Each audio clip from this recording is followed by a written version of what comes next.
Good morning. This is Pat O'Connell. I'm calling to order the New Mexico Public Regulation Commission's regular open meeting. It is Halloween, October 31st, 10 a.m. We're here in the Bolcom Building in Santa Fe and online. Mr. Cameron showed up for work today. Could you please call roll? Begrudgingly. Commissioner Ellison. Commissioner O'Connell. Here. Commissioner Aguilera. Present. All commissioners are present. You have a quorum, Mr. Chair. Thank you. First up is Pledge of Allegiance.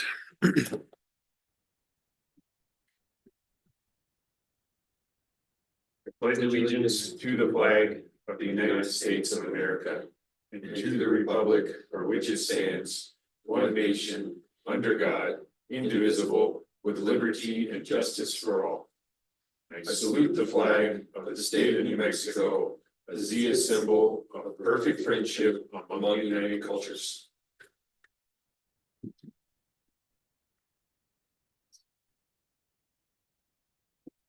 And commissioners, we have the agenda that was posted on Monday. Do you want to make any changes to that? No, thank you. None for me, thank you.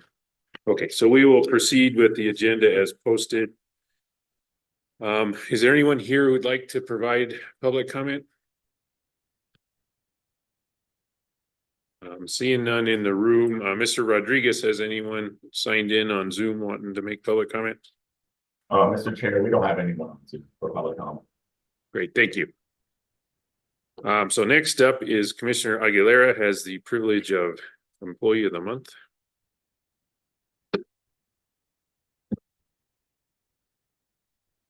Awesome. This is often the best item on the agenda. So my privilege. So the Employee of the Month is Lori Narvaez of the Administrative Services Division.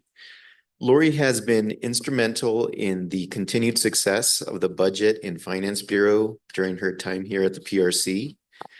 Lori pivots in any direction needed to support all PRC employees, whether she's building a budget request from the agency to the legislature, counting and organizing office supplies, or jump-starting a vehicle.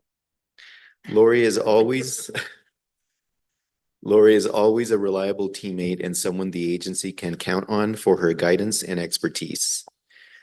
Lori is overseeing the request for proposal for the e-docket system. Thank you. This project has been quite an endeavor thus far.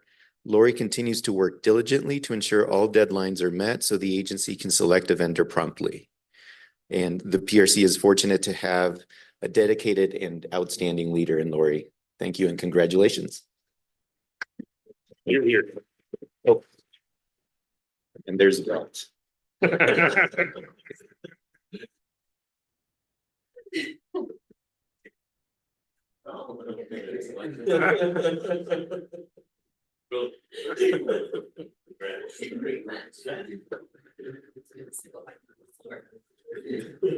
And so now Lori gets to go in the Halloween costume contest.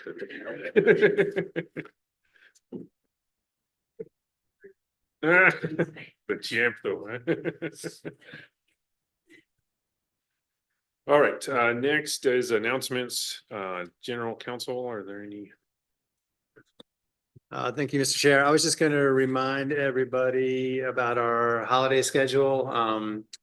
We are not going to be having an open meeting on Thanksgiving Day. Instead, we will do it on November 26th at 10 a.m. same place. And then in December, instead of having a meeting on December 26th, we will have one on December 19th. So there'll be two in a row in December, the 12th and 19th, and then there'll be a 3-week break until we start up again in January on the January 9th. Great, thank you. Sure. Commissioners, did you have anything you wanted to announce? No, thank you. No, thank you. All I had was in addition to the meeting schedule, we just heard the next open meeting is November 14th and it'll be hybrid here in Bolcom Building and online. And then between now and then, notable public events is on November 7th. We have our public comment hearing on PNM's general rate case. That's case number 24000089 UT. We'll start at 4 o'clock and we're going to be at the New Mexico 811 building. So that's the one call center. That's where we were last time. And it's at 1021 Eubank Boulevard Northeast in Albuquerque, and will also be online. So if we'll be there to receive public comment on PNM's rate case. Love to see you and hear what you have to say. And again, November 7th, starting at 4 at the 811 building. Then we also have some new employee introductions. I think start with you, Mr. Cameron. Thank you, Mr. Chair. Yeah, I'm happy to announce that we have filled our open attorney position in the Office of General Counsel with Alyssa Herrero Waldrop, and she, I don't know if she's here and wants to come out and say anything. I think they can hear us back there, but here she comes. So Alyssa comes to us from the Office of the Superintendent of Insurance, and she just started on Monday, so it's a good sign that she's still here. It's great to meet you. Well, so I'm excited to be Thank here. you. Excellent. Great, thank you. Thank you. Thanks, Alyssa.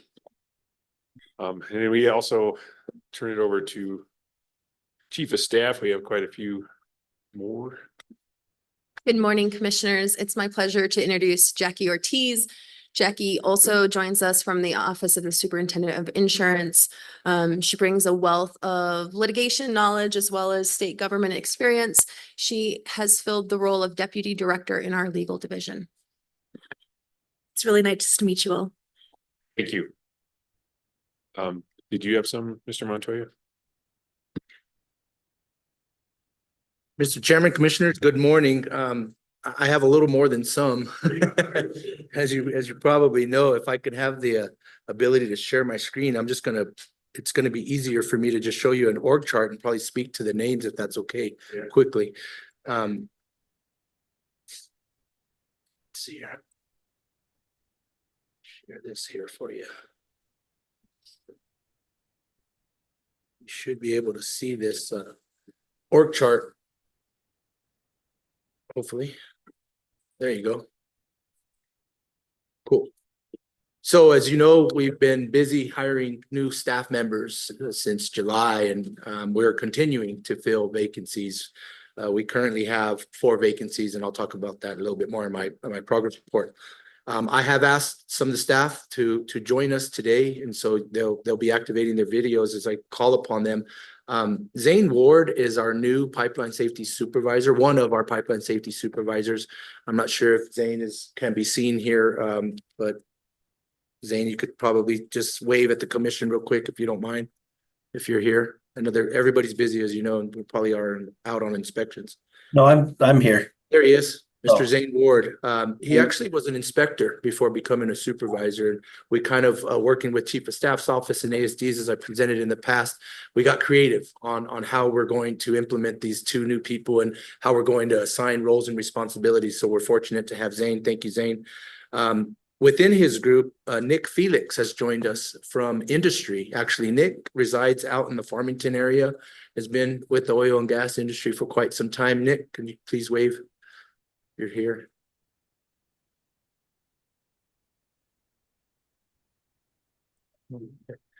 Casey Dunn is one of the former transportation employees that we brought back to the good side from another agency, and we're fortunate to have her be a supervisor, another pipeline safety supervisor.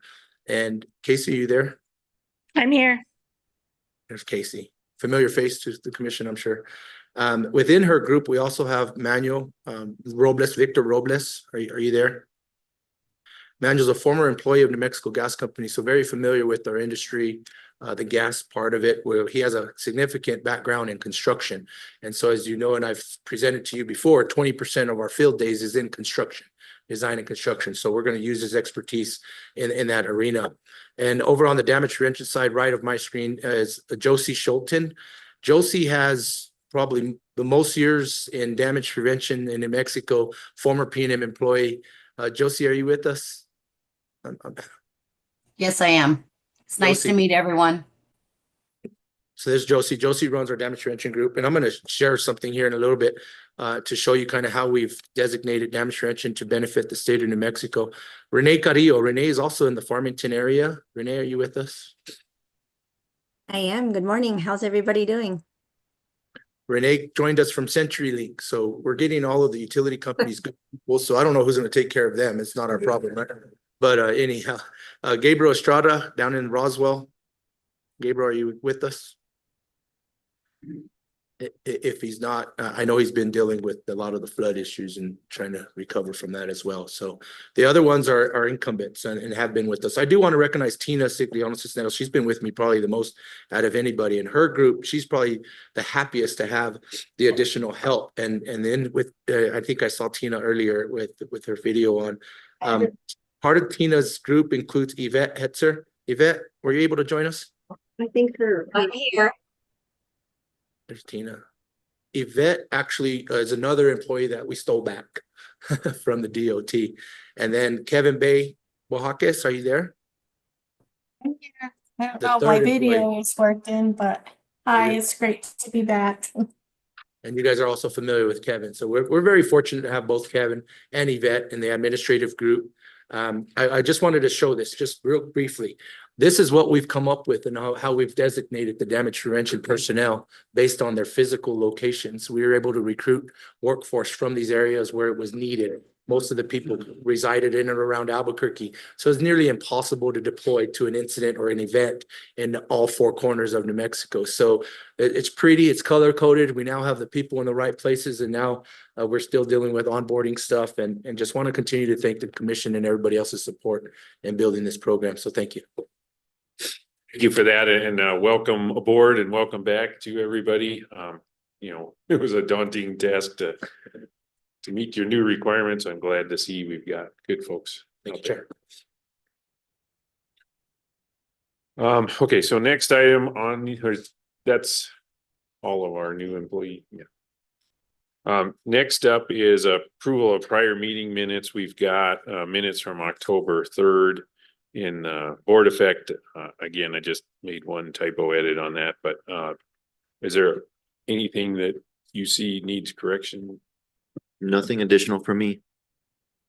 Mr. Chair, there was only one amendment that I'd like to propose. I haven't had a chance to do it in the document in discussing the community solar rule number 3. The discussion part just says steps that he thinks are necessary for the second round. I just wanted to add some clarifying language, say necessary prior to holding a second round of community solar projects, just to add a bit more context to it if there are no objections to that.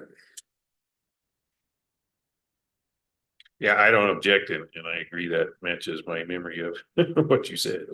Right. So I can make sure that gets reflected in the minutes.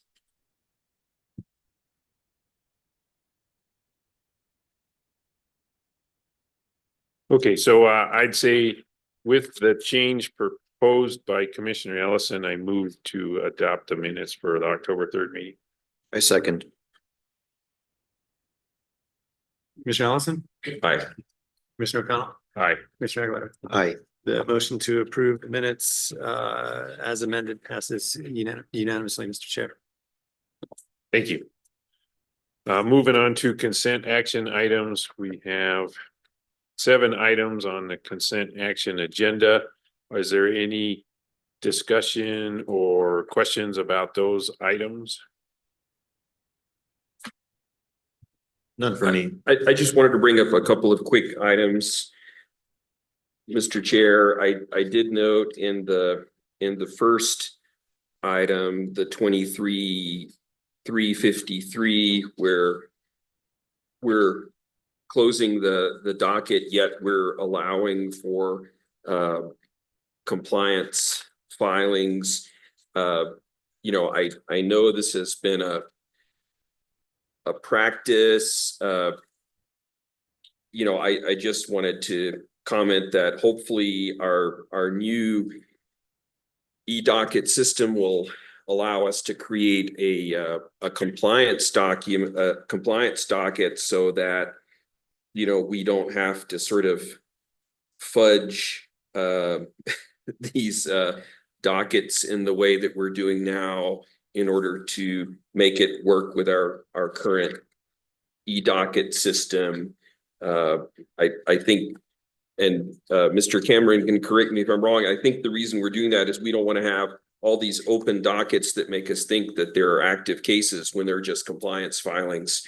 But right now we don't have a way to do that other than what we're doing here. That's correct, Commissioner. And at some point in the past year, we did explore the possibility of trying to have a different name for a compliance docket or something like that, or a compliance matter, that when a docket got to a point where the only reason it was still open was for compliance filings, it would be really obvious you could pull it up. And apparently we don't have the ability to do that with the filing system, the docket management system that we're using now. So that's, again, the reason for this odd naming of a closed docket that's going to stay open for compliance filings. On the upside, I suppose, of that is there's no issue, as there is in for instance, in a court with their filing system, where if a docket's closed, you can't actually file into it. There's no ability to do that. You can still file into these even if they're closed. Great, thank you. And I guess the only other comment I wanted to make was on number 3 and number 4, the broadband. There had been language talking about customers and locations kind of alternatively, serving 745 rural locations, and then later on talking about 745 targeted customers. And, my proposal would be that we just use customers throughout. I know there was I think the reason that was done is because of the way that the companies filed. They used that alternating language, but I would propose that we just say customers for clarity. That was really all the comments I had. Thank you. So then I will move to adopt the consent action items. My second.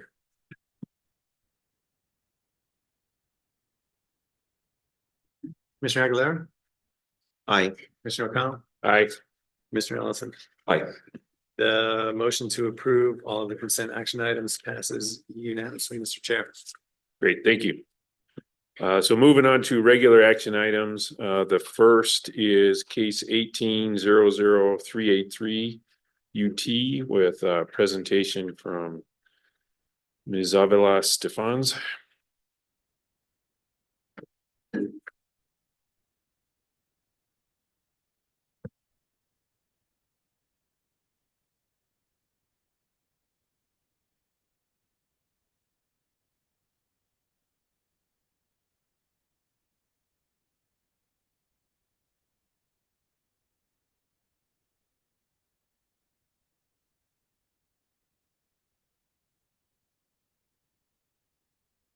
Good morning, commissioners.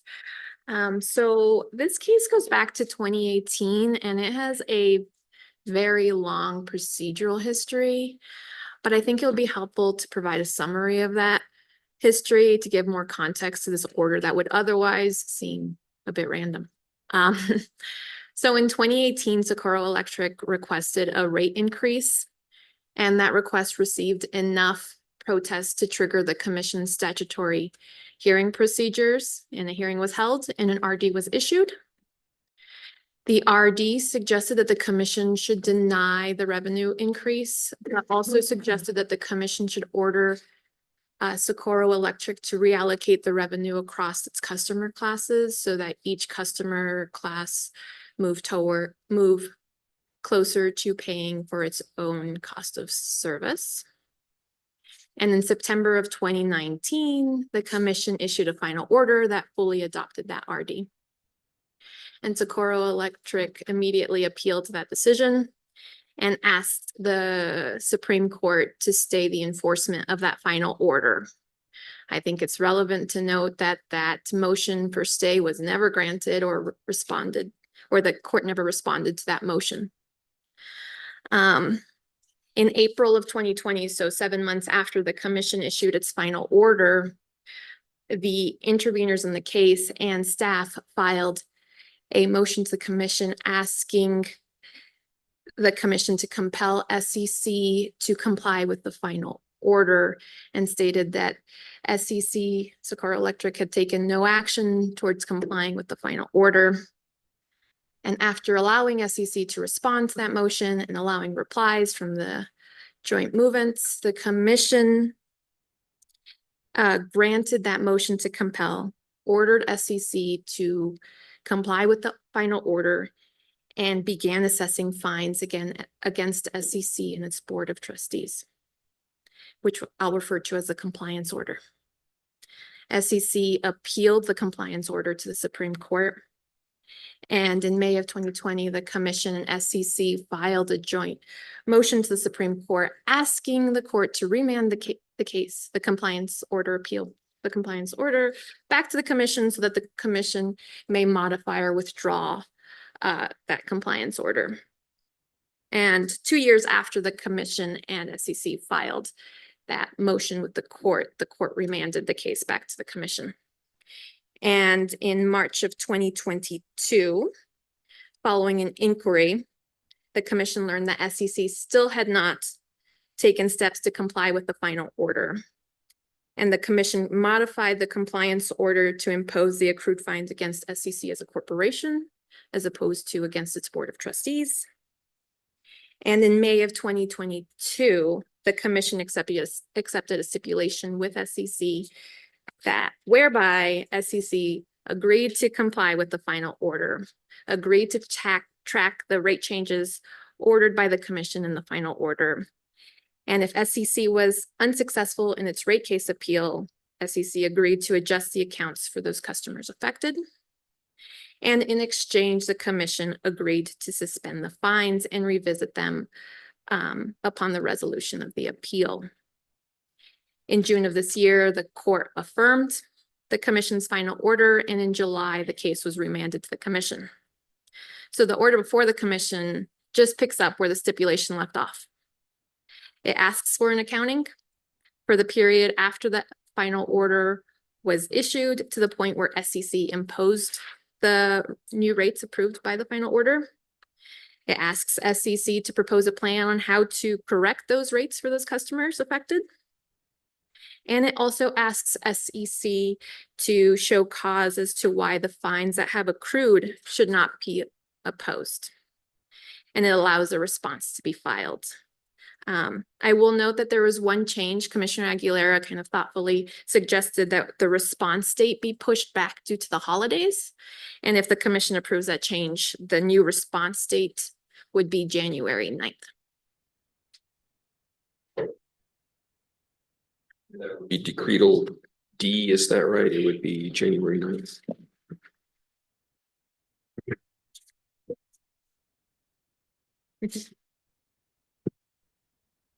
D and B.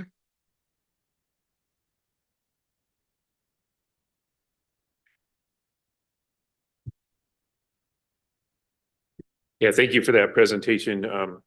Today we're just establishing the process to take the next steps that we need to take for this case. Or that's the proposal, right? That's right. Okay, and then just based on your comment, I'm understanding the proposed final order has dates of January 9th and on both paragraph B and D and the ordering section. That's right. Okay.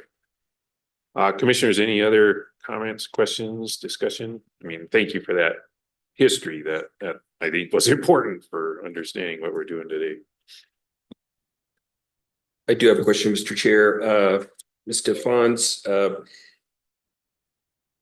is Socorro Electric in the process of reaching a settlement with the University, New Mexico Tech and the city of Socorro on the amounts that they were overcharged over this period? I am not sure. We don't have that information in the record. Okay, but they are still required to make ratepayers whole, is that correct? So that's what the stipulation stated would happen. Okay, so Yes. they promised to do that right. essentially in the stipulation.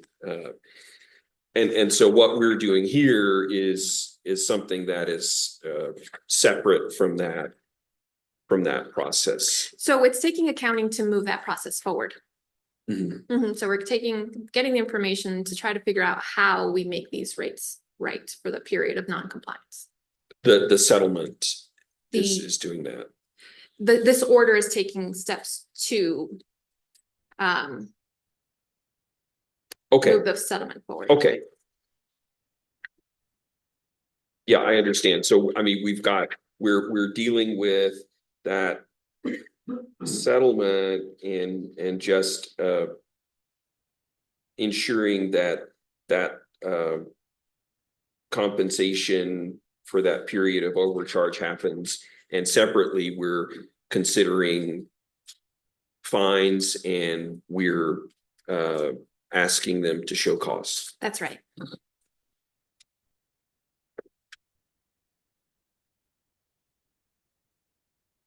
Yeah, that was my understanding, so I'm glad you asked those questions.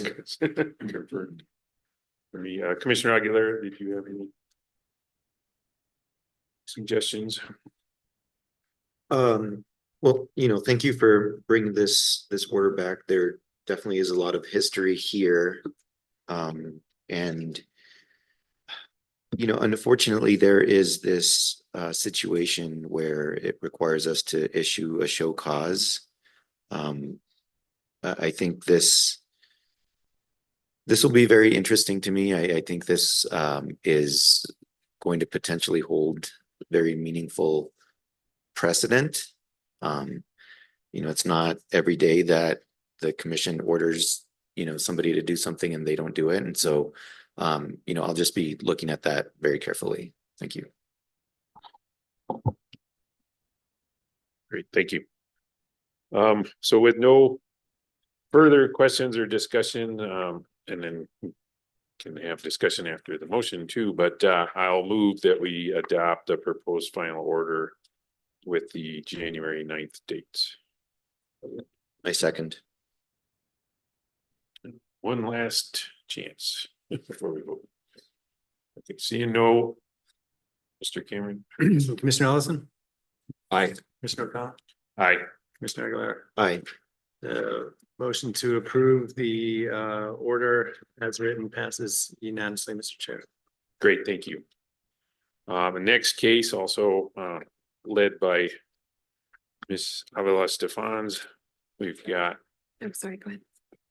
the floor is yours. So I think you're just gonna announce the case. This is case 23-00268, and this is in the matter of the inquiry into the investor-owned electric utilities regional market activity. And this presentation is very short, and then I'll turn it over to Commissioner Aguilera. So this is the culminating document following various inquiries and workshops. And this order adopts a statement of policy and guiding principles, which outlines considerations that the commission believes are significant when assessing the decision to join a regional day-ahead market. This order is not a rule and it doesn't set up any requirements. It's meant to be a guide to which the utilities can refer to when they are entering the regional day-ahead market. And then Commissioner Aguilar, I'll pass it over to you since you've really taken the helm in this document.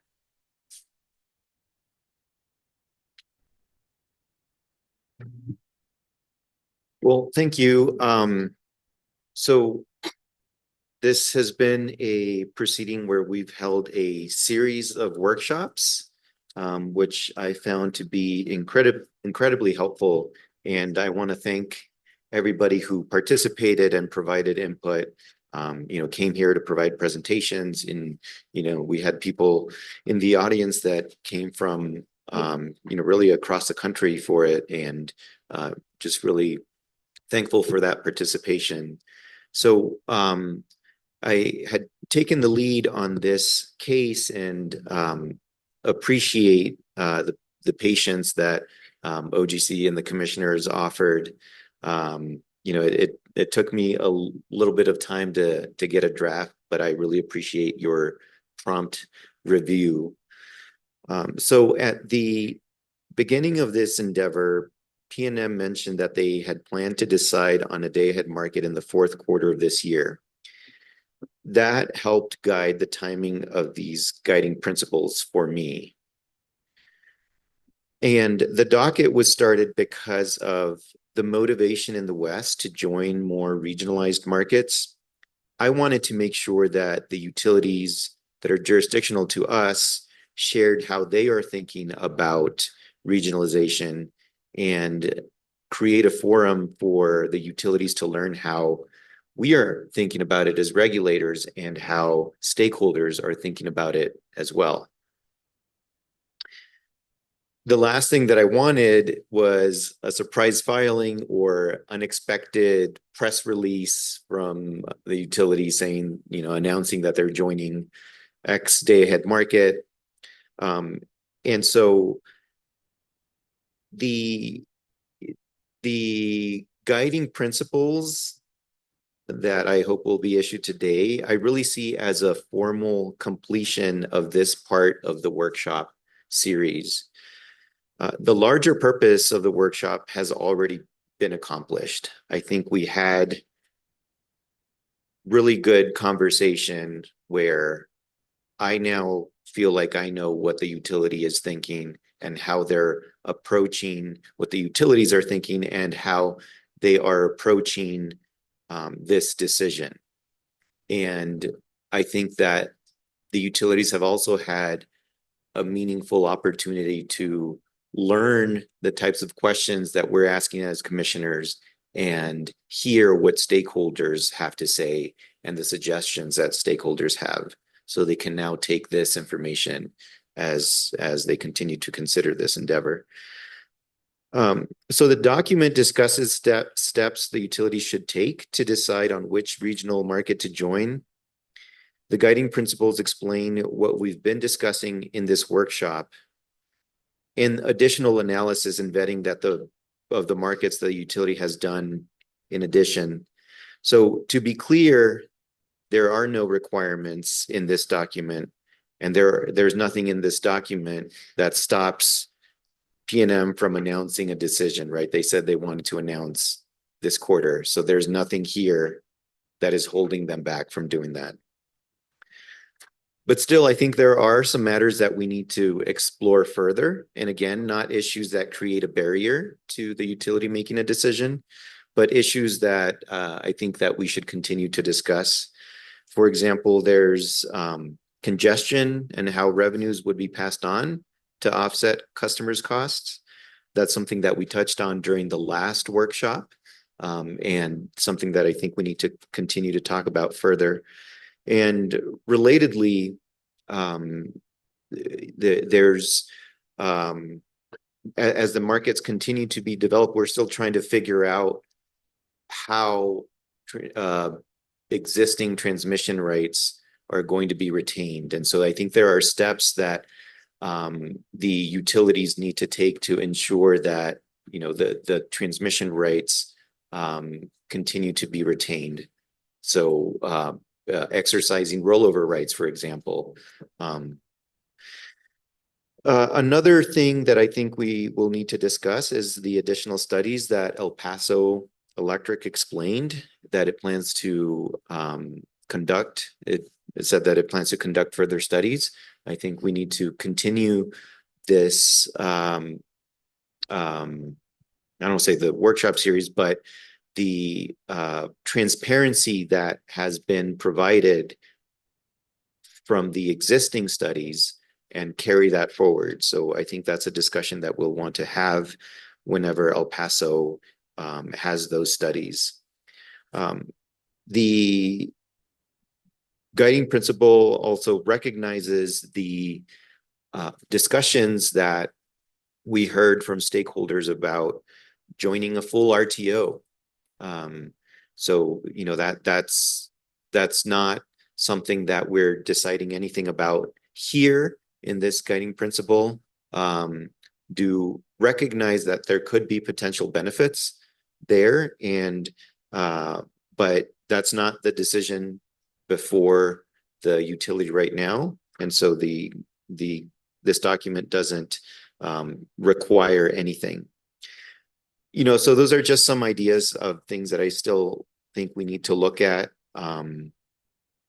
But as I was rereading all of the comments that we received in response to our initial inquiries, I really think that we were able to build a solid record here.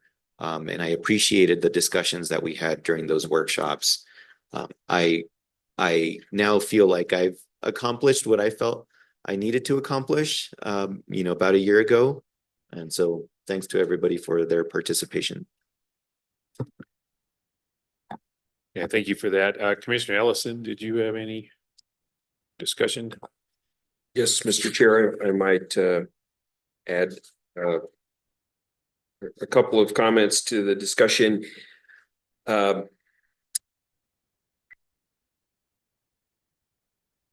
You know, I did ask for, you know, one small change to these policy and guiding principles I wanted to point out on, I think it's page 41, consider which regional market the regulated utility expects to yield the most significant benefits.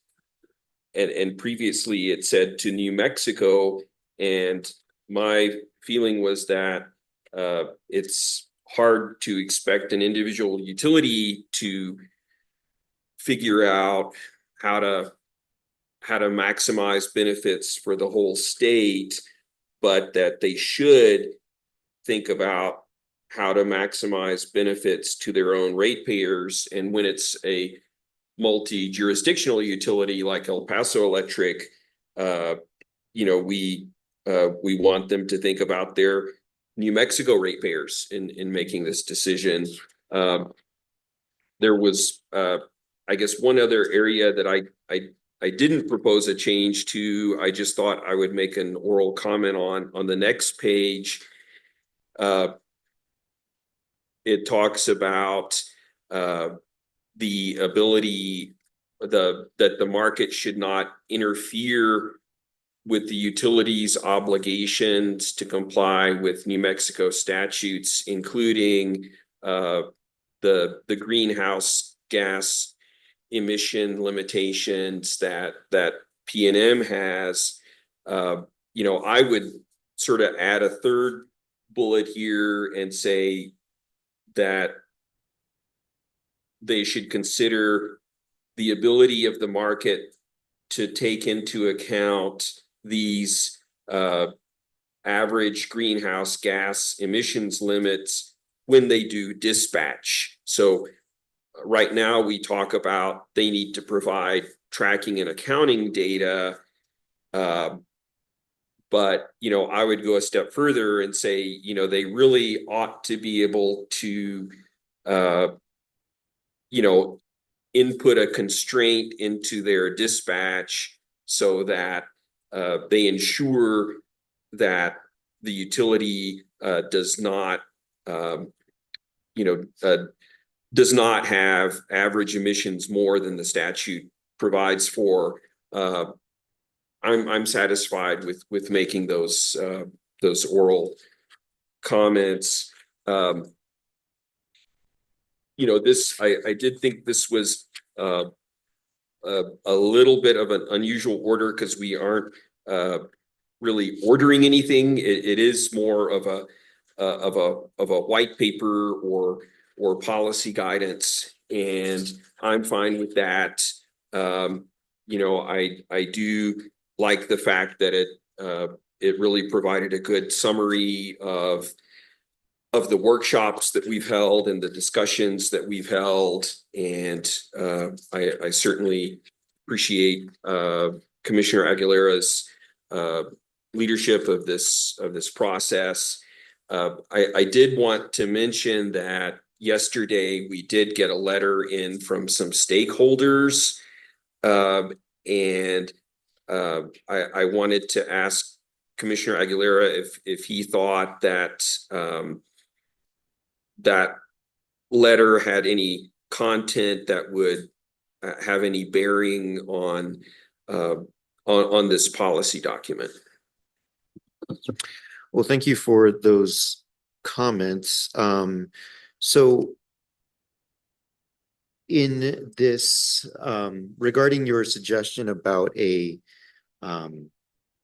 GHG dispatch and having limitations in the market, that certainly is a possibility, and I think that I didn't include that here because I think that is something that is still being discussed as the regional market is being developed. For example, in the CAISO market, there is something that is referred to as a limited use resource, and that is a restriction that is in the market dispatch when a resource has some type of legal requirement.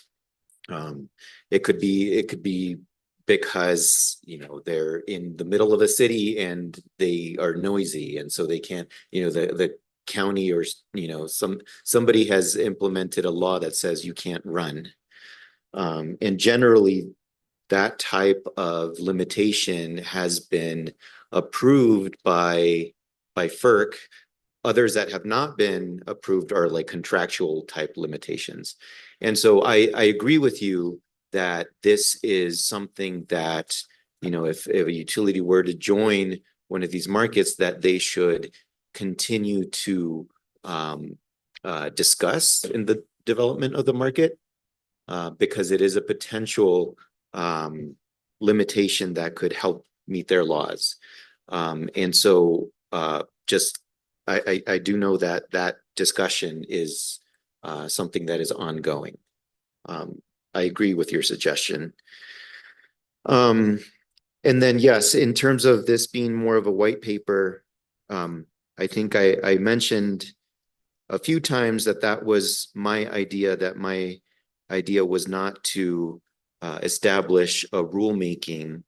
I think that is in large part because I was observing what direction the utilities were going in, and I did not think it was necessary. And nothing here precludes us from doing a rulemaking in the future. And so that really had a lot to do with, you know, why I was not pursuing a rulemaking. And then with respect to the letter that we received yesterday, I think that is reflected in some of the things that I mentioned that are still yet to be determined. So, you know, the congestion and how revenues would be passed on to offset customer costs. And the studies that El Paso said it plans to conduct, and having another workshop potentially to discuss the results of those studies. And I think the other thing that they mentioned was with respect to the Pathways Initiative, and making sure that we continue to follow that initiative. So I agree with the comments. You know, I appreciate them. I don't think they change anything that is in the guiding document as it's drafted.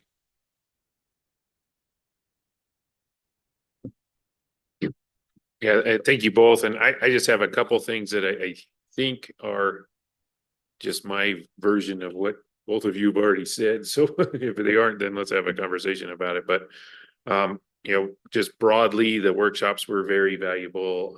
Echo the sentiments of thanking everyone who participated, rich content and the conversation evolved over the year. So that was to me a hallmark of a conversation that worked. Then just the high level takeaway is joining a day ahead market is better than not, that. So this is more about, do you go one way or another when you are joining a market? So that I think is important to say now, just because it goes back to this no reporting requirements. This isn't intended to be a barrier to somebody joining a market. It's a list of things to think about and maybe have the answers in your back pocket because somebody might ask the question later. But the other point you made eloquently, Commissioner Aguilera, is that these markets are evolving. So you can't say they are exactly what they're going to be today. And then that reminded me, while we were at Crepsy, the vocabulary word of the week or the month was ex ante analysis, right? So I had to go look that up. But the point is that things are evolving. There aren't accounting precision level answers to all of these questions today. And if you think there are, I think you're kind of fooling yourself. So my understanding is here's a outgrowth of the workshops, the things to consider. I see them in what we talked about over the past year. And so it's good to provide this guidance. I'm very happy that we're at this point and doing this now. And then again, doesn't seem to be, to me, a barrier to anybody making any choice that they're ready to make. Because I think when you see the list of things to think about, again, they are things we talked about over the last year. So would be surprised if there's anything in here that trips you up. And if it does, again, in the spirit of the workshops and the conversation we had over the last year, tell us, hey, we don't understand what this means. But having said that, I'm happy to have been at least a participant in this conversation and ready to vote on this today. So hopefully I didn't say something that sounded wrong to you, but No, I agree with all of that. And thank you for stressing that there's nothing in here that precludes PNM, especially since they've explained that they, plan to make a decision this quarter. There's nothing here that stops them from doing that. Okay, with that, I will move to adopt the order issuing statement of policy and guiding principles for regional market participation. I second. further seeing none, Mr. Cameron. Commissioner Allison, Aye. Commissioner McConnell, Aye. Commissioner Aguilera. Aye. The motion to adopt the order passes unanimously, Mr. Chair. Great, thank you. Thank you. Next up is 2300409 UT. That's PNM's integrated resource plan. We'll start with a presentation from Mr. Lundin.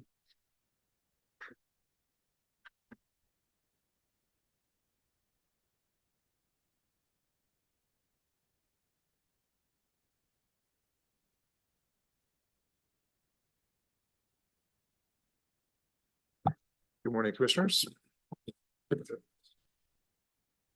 So as you are likely aware, our recently amended IRP rule creates a process for utility IRPs that begins with a facilitated stakeholder process to allow the public to publicly advise the utility on its IRP. Following that process, the utility files the IRP, which then undergoes a several months long public commentary process and staff review process. The IRP contains the statement of need and the action plan, which are the two components that the commission evaluates in a non-substantive compliance review and accepts for purposes of the rule. So once a utility has an accepted statement of need and an action plan, within 5 months, it may issue an RFP. So where we are at in PNM's IRP process is we've made it through the facilitated process, which began midway through 23. We've made it through the public commentary process on the IRP, which concluded in April. The commission accepted PNM's statement of need. And now we're in the process of we're just about to finalize the RFP. The independent monitor is going to issue a design report on it, and PNM will soon be able to issue the RFP. However, in May, PNM filed a notice of material event, and the IRP rule allows the utility to do this when there are significant changes that have an impact on the IRP, specifically on the statement of need and action plan. But the processes for what happens when a notice of material event are not as finely laid out as they are for the previous processes. In PNM's May notice of material event, it advised the commission that it was considering ways that the statement of need may change and that it would in the future file an amended statement of need. On October 11th, PNM filed an amended statement of need and a supplement to its notice of material event, kind of explaining what happened. They've updated some load modeling, and it appears that the load that they had expressed in the statement of need is no longer accurate. So that it's undergone a few minor changes. Well, perhaps not minor, I shouldn't say, but it's undergone some changes. And PNM has now moved forward with the RFP process based on its amended statement of need. However, this amended statement of need is not necessarily the same as the accepted statement of need, and it hasn't undergone the acceptance procedures that the commission went through back in April. So we are kind of confronted with the question of what to do with the amended statement of need. The IRP rule does touch on at least partially what procedures should be implemented in section 8E of the IRP rule. It states that the utility bears the burden of explaining whether it shall file a variance from the accepted statement of need or action plan. So in the PNM's filings thus far, the May filing, the 2 October filings, it hasn't either explained either in the positive or the negative whether or not it would file a variance, but it is in OGC's view that a variance application is required in this instance because PNM wants to deviate from its accepted statement of need and move forward through the RFP processes provided by the rule. So the order I have for you today would require PNM to file that variance.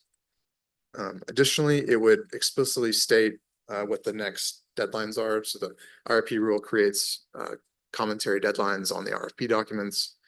It creates a deadline for the independent monitor. So this rule would state what those deadlines are.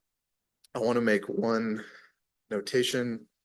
Decretal paragraph A, as I provided it to you, would have PNM's variance request due by November 12th, which is the same day as comments on the updated, on the draft RFP. I propose that we actually change that date to November 8th.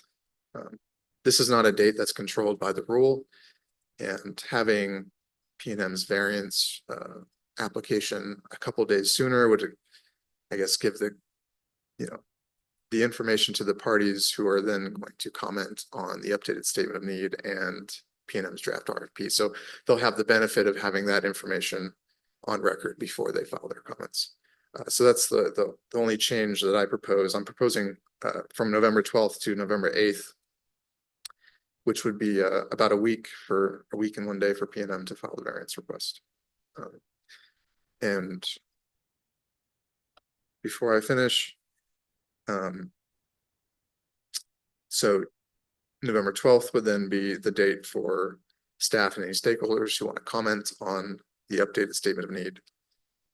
That date is also not controlled by rule. It's being set in this order for kind of the first impression. But the following dates are controlled by the IRP rule. So November 12th would be the date that the commissioners, staff, and any parties who want may file comments on PNM's draft RFP. November 19th is when the independent monitor's design report is due. And December 3rd is when parties and the utility may comment on the design report.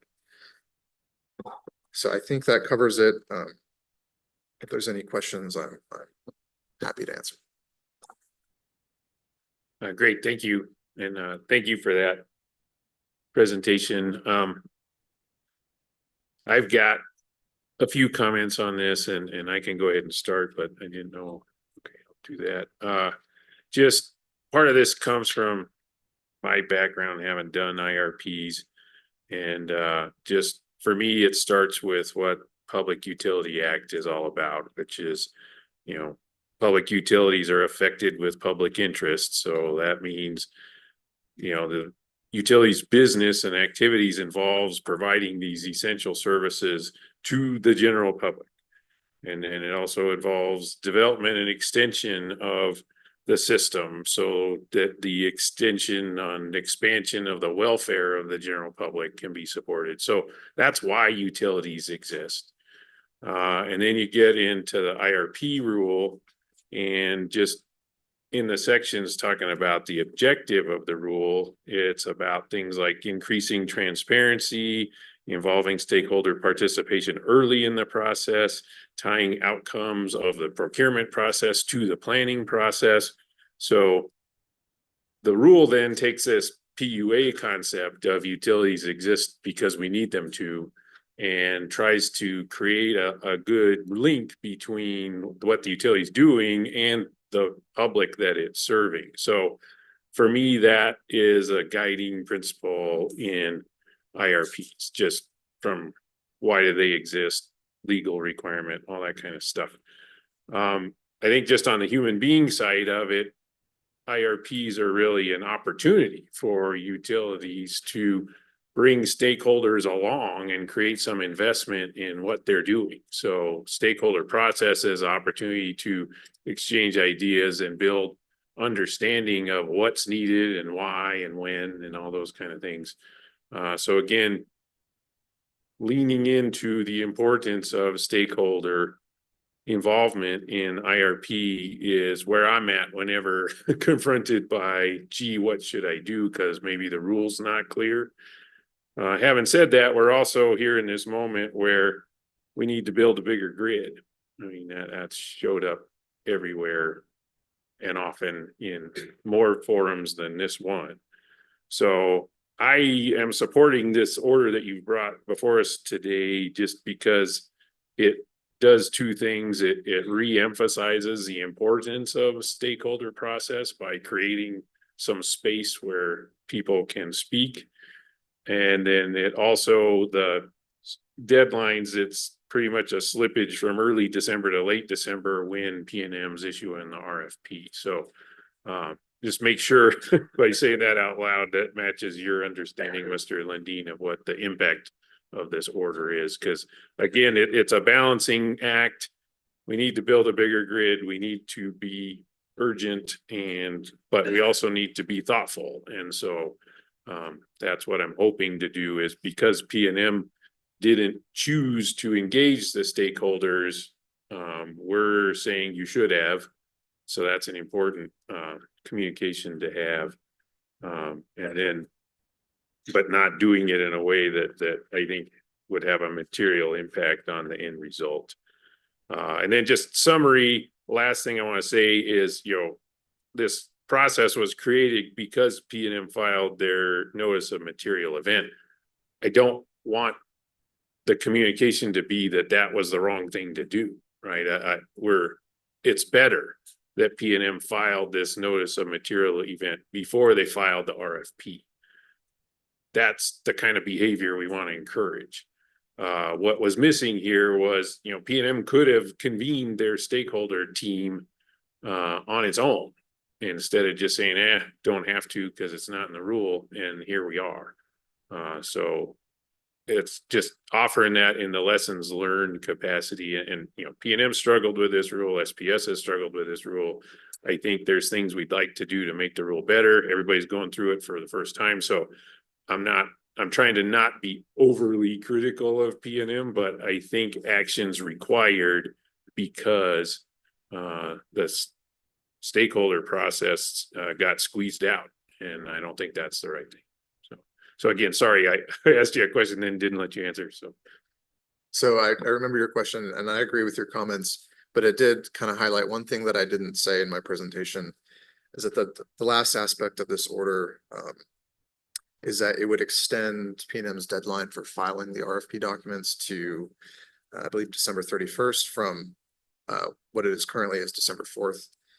And it would impose a minimum time as well. So PNM could issue the RFP between December 10th and December 31st. And the reason why that minimum timing is in there is because we want there to be a meaningful period of contemplation for PNM to be able to review, the comments on the design report prior to issuing the RFP. Because there's one kind of common theme throughout the IRP rule is that, the public advises the utility and the utility takes that into consideration before it makes its plan. So OGC feels it's appropriate for PNM to have at least a week there to be able to, live with those comments and make some changes if it deems necessary.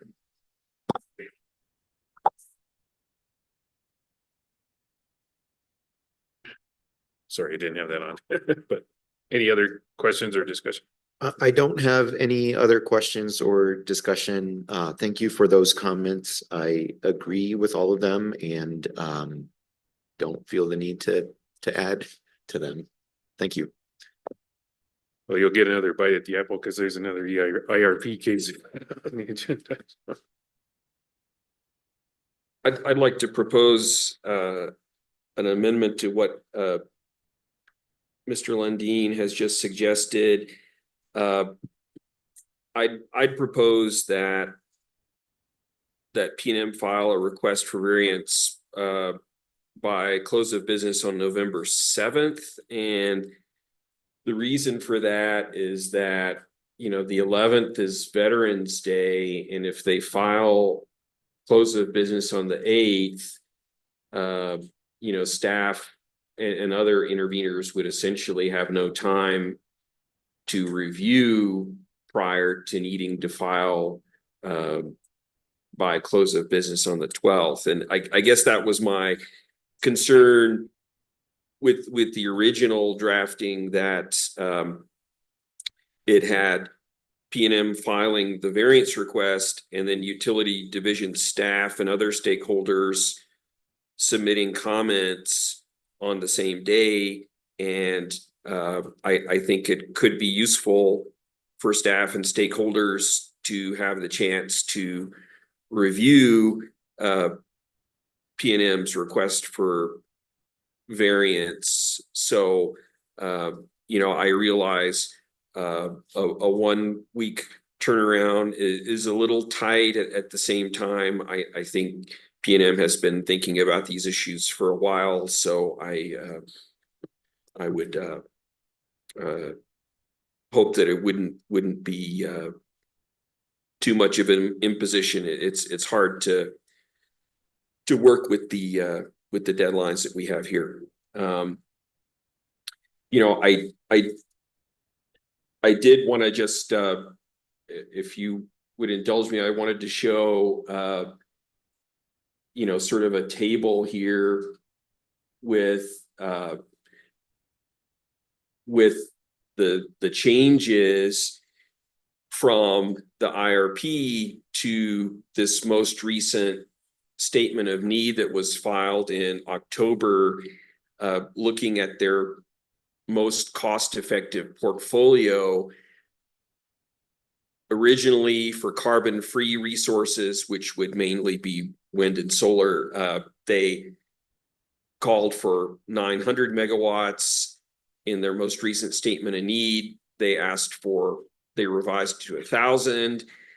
The draft RFP has a range from 500 to 1,300, and dynamic balancing, which is a fancy term for storage, they've got they had 400 originally, and then they've reduced it to 300. Again, that's within the draft RFP range. Firm generation would be dispatchable, and they originally stated they were looking for 200, and they've updated that to 400. Again, that's within the range of the RFP. So I guess, on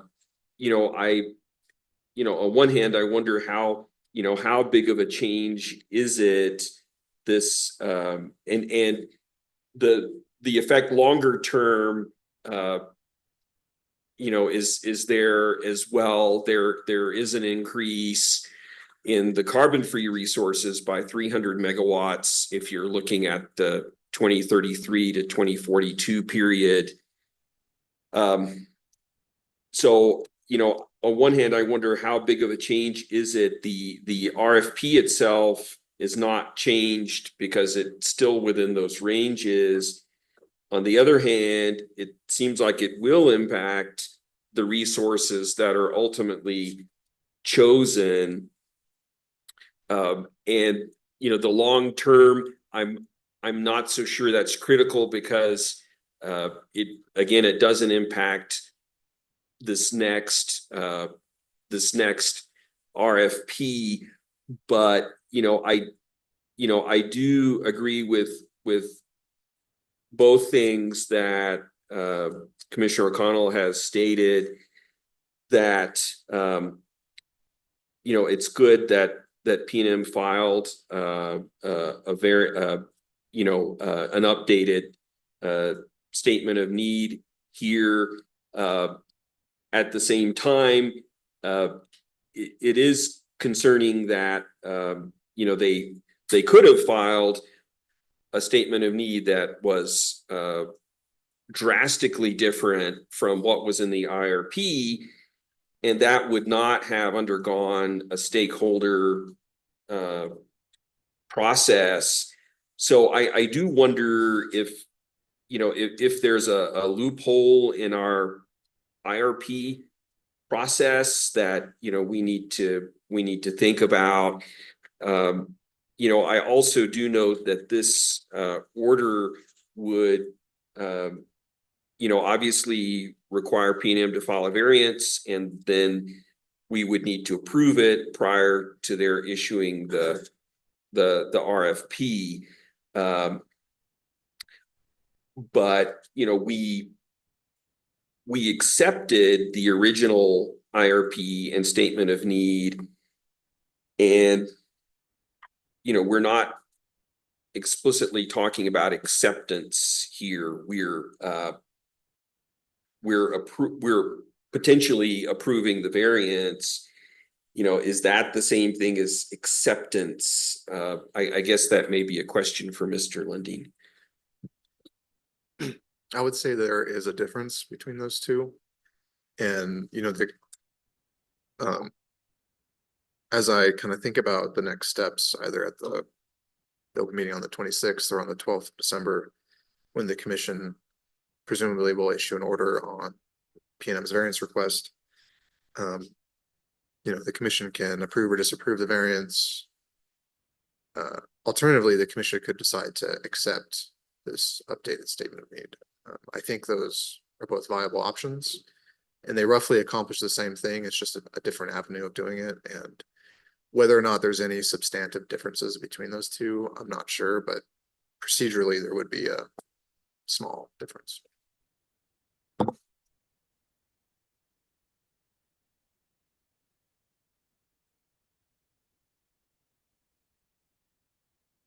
Okay, so seeing no other comments or questions, just summarize where I think we're at is we've got draft order presented by Mr. Lundin and proposed change in ordering paragraph A would be file on November 7th. The PNM file its variance. Were there any other changes to the draft that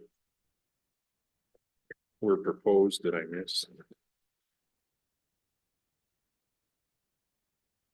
And I appreciate that change. I hadn't thought about Veterans Day, but you're right. So anyway, with that, then I'll go ahead and move for approval of the order as discussed at this meeting. So that means November 7th, paragraph 8. My second. Any further comments, discussion? Mr. Cameron? Commissioner Ellison, Aye. Mr. O'Connell, Aye. Commissioner Aguilar. Aye. The motion to approve the order as amended passes unanimously, Mr. Chair. Thank you, Commissioners. Thank you, and thank you, Mr. Lundin. All right, so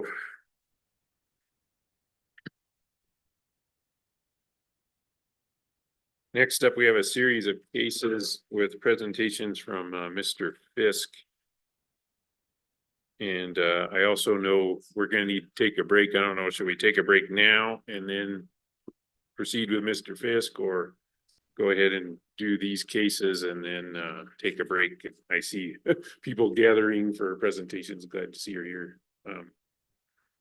So just asking, is now a good time to take a break, or we can wait? Yeah, I think let's take a break. I'm out of water is my problem. Sorry, Russell. So we'll do 10 minutes. So it's I'll come back at 20 after.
Ooh, the power of the gavel. We're back. It's 11:20. Picking up the agenda on regular action item number 4. Case 230081 UT. There's 3 cases in a row. The presentation will come from Mr. Fisk from Office of General Counsel. Mr. Fisk, you have the floor. Thank you, Mr. Chairman, Commissioners. Yesterday afternoon, I sent you in docket number 2381 a revised order conditionally granting variances to the rural co-ops that petition the commission for an extension of variances, as well. There's some members of NMPRC and Kit Carson Electric Co-op, which filed a separate request. This order would grant the extensions requested by the rural co-ops and by Kit Carson, and for the time period that was requested by I'll call them the joint petitioners, as I call them in the order, the earlier of 1 year from the date of this order, or the effective date of any new rule adopted by the commission. Both the joint petitioners and Kit Carson requested that the commission consider adopting a rule, an interconnection rule that would be specifically applicable to rural co-ops, as opposed to the Rule 568, which is more generally applicable to both IOUs and co-ops.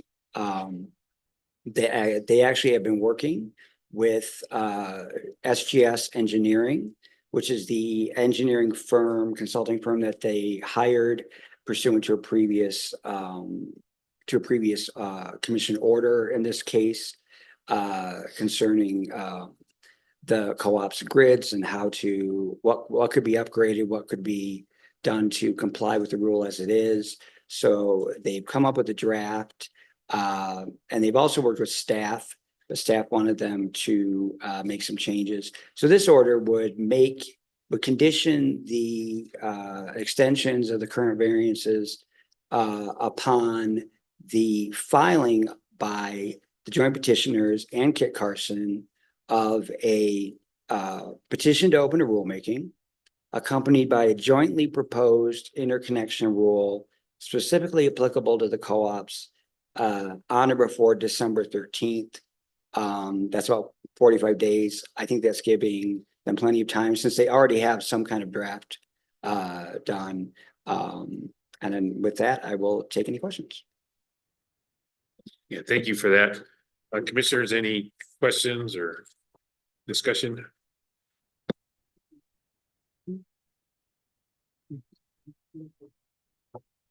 Well, I would just say, I certainly am willing to consider the adoption of new rules that apply only to co-ops.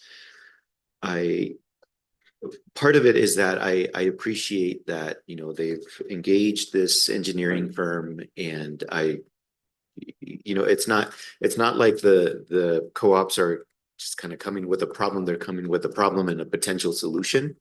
So I appreciate that. Yeah, I agree with that. And then,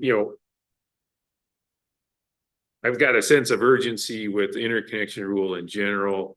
I also recognize that co-ops are different, and part of it is what motivates the change, right? The interconnection rule is important so customers can have opportunities, and it's important for things like economic development in your area.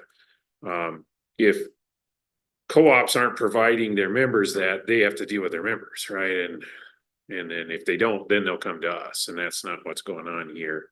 Other side of the ledger, the IOUs, we're supposed to be the competition and the voice of the customers and those type of things and these type of things. So might just want to make sure that, yeah, I do recognize that co-ops are different than the IOUs.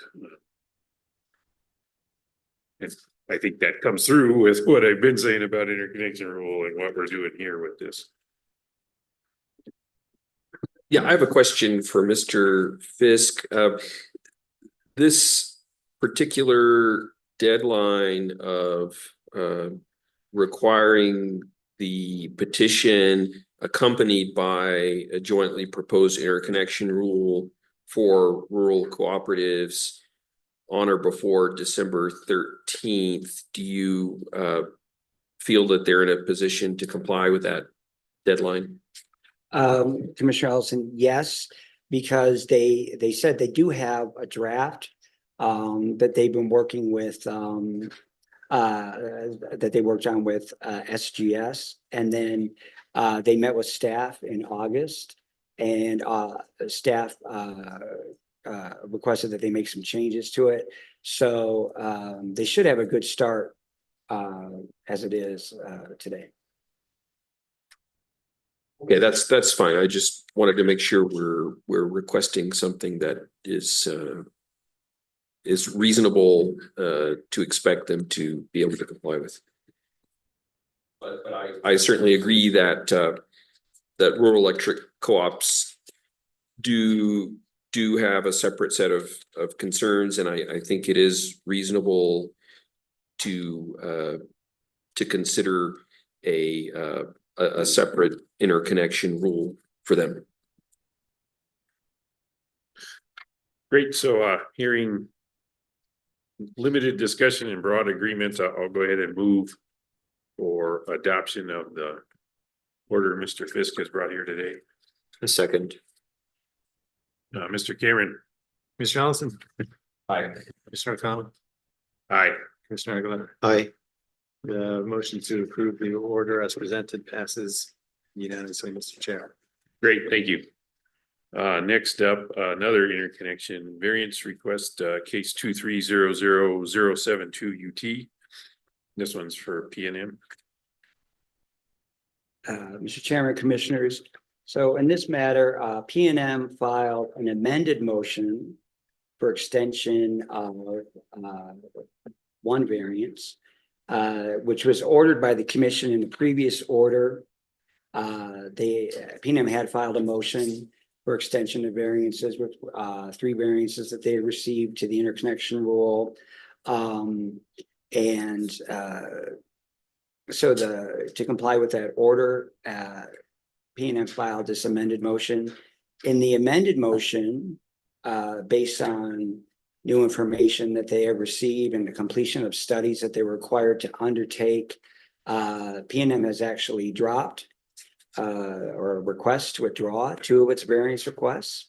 And one concerns a number of feeders, feeder lines, the capacity on those feeder lines, and having undertaken a study, a hosting capacity improvement solution study, have found that of the 18 feeders, I'm quoting now, at solar saturation that were studied, all but 2 feeders have enough remaining hosting capacity to successfully interconnect all pending customer applications. So that was good news. There was more hosting capacity than they thought, so they don't need this variance.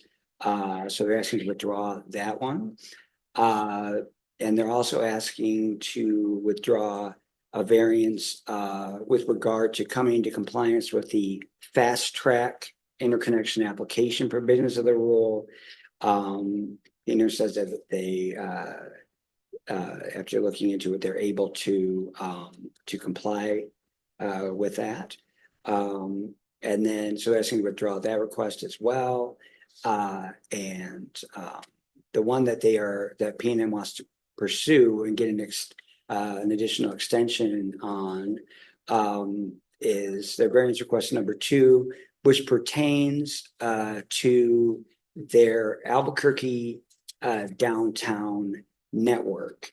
They have undertaken a study as required, or Sandia Labs undertook a study and came up with some solutions, a range of solutions that are provided in the amended motion.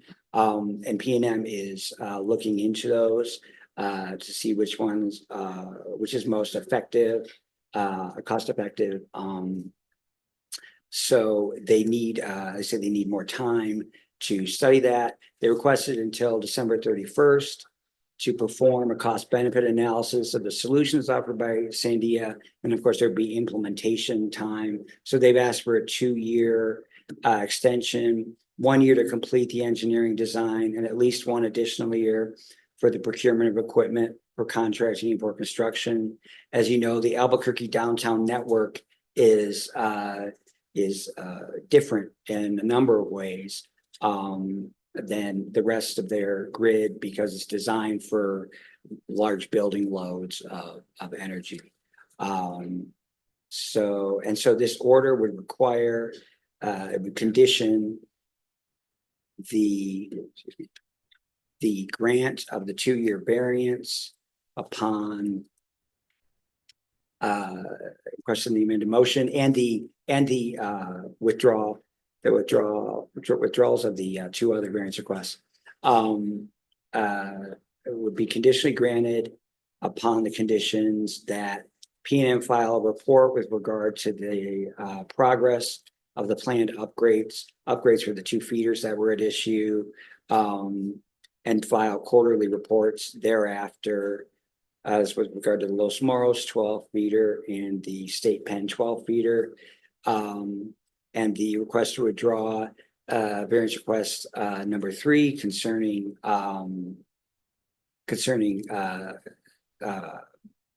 compliance with the fast track provisions requires that on or before April 15th of next year. And then quarterly, there should be a report on their attempts to comply. And with regard to granting the variance, on or before January 31st, 2025, they would be required to file an application for approval of a proposed plan for compliance that will give them at least a month, considering that they P&M believe that they could have the CBA, the cost benefit analysis done by December 31st. And this would be proposed plan for which of Sandia Labs proposed options they would pursue and how long that would take, et cetera. So P&M offered to participate in a workshop concerning these issues, and this order would state that the commission finds no workshop is necessary at this time because there's going to be extensive reporting. And along with the amended motion, separately filed actually, was the working group's recommendation. The commissioner required the creation of a working group, which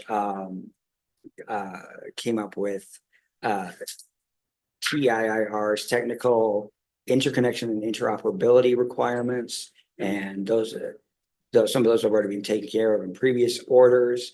And they made certain recommendations with regard to the Albuquerque downtown network that the commission would incorporate into this order as well as a requirement, and there'd be reporting associated with that as well.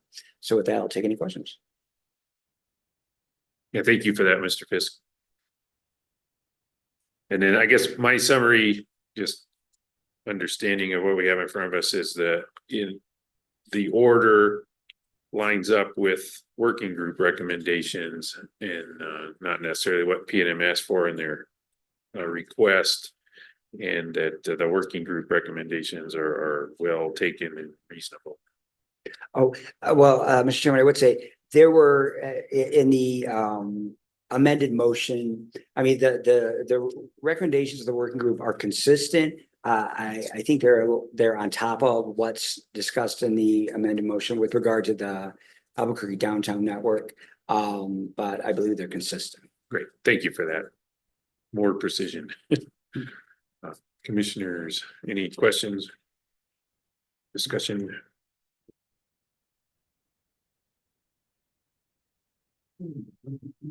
I would just note that it's certainly positive that P&M did a hosting capacity analysis study, and for a great number of feeders that they had previously felt they could not allow more distributed solar on.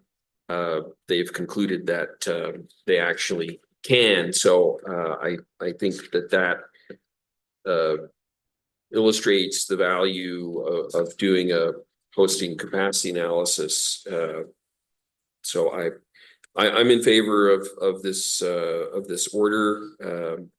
I think things are going the right direction, and the downtown network is a network, unlike most of the distribution system, which are going to be radial lines, and it is complicated. So I can understand the need for additional work. Okay, thank you. With that, I will move for adoption of the order Mr. Fisk has brought in today's case. I second. Mr. Cameron. Commissioner Ellison, Aye. Commissioner Kama, Aye. Commissioner Aguilar. Aye. The motion to adopt the order passes unanimously, Mr. Chair. Great, thank you. So next is 2400260, which is the beginning of El Paso Electric Company's integrated resource plan. Mr. Fisk, I expect with everything we've learned from SPS and PNM, this will be smooth and perfect. Yeah, I believe it will be, but we'll see. On October 11th, EPE filed its notice as per the commission's IRP rule. Notice of intent to file its IRP for the years 2025 through 2044. EPE states it's developing a proposed schedule of public meetings beginning in January of next year. As you know, our rule provides for a facilitated stakeholder process of up to 6 months. EPE recommends GridWorks, which the commission has used before to be the facilitator of the stakeholder process. And I'm of course here to answer questions, but we also have Margie Tatro of GridWorks is available it's on Zoom. So if you have any questions about they want to direct to GridWorks, she's available. EPE states that it has not only filed a notice, but has served the notice on all people and entities required to be served under our rule, except for the notice to quote unquote members of the public. And EPE plans to publish in a newspaper with general circulation that notice. This order would designate GridWorks as the facilitator for the stakeholder process, and it requires EPE to notify members of the public by the newspaper publication that it plans to do, and states that that's when the 6-month stakeholder process will commence, because that's when notification will be complete. EPE will file an affidavit so that we'll know when that date has begun. EPE had asked to have the facilitator selected first so that EPE could work with the facilitator on providing that notice. So with that, I will take any questions. Yeah, thank you, and thank you for that, and appreciate that EPE is recognizing that maybe 6 months is a tough period of time for these stakeholder processes. So the way I read it, the request was to try to get the ball rolling as fast as possible and as smoothly as possible by using facilitators who had some experience with these things. So that was just kind of my observation on this. And are there any other questions or comments? I think so. No. Ms. Tatro, I will extend to you the same expectation I laid on Mr. Fisk, which is perfection.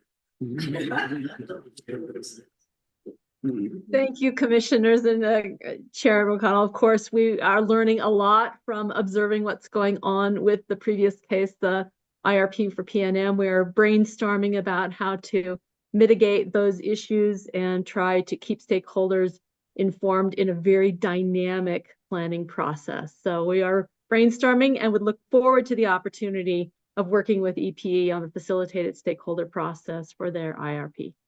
Great, thank you for that. With that, I'll move for adoption of the order, case 2400260. My second. Mr. Cameron. Commissioner Aguilar, Aye. Commissioner O'Connell, Aye. Commissioner Ellison. Aye. The motion to adopt the order passes unanimously, Mr. Chair. And thanks again, Mr. Fisk. Thank you, Mr. Chairman, commissioners.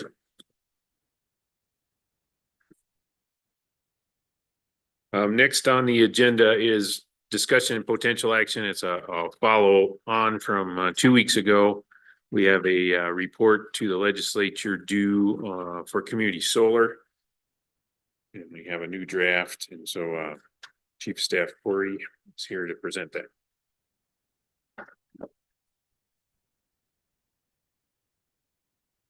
Good morning, commissioners.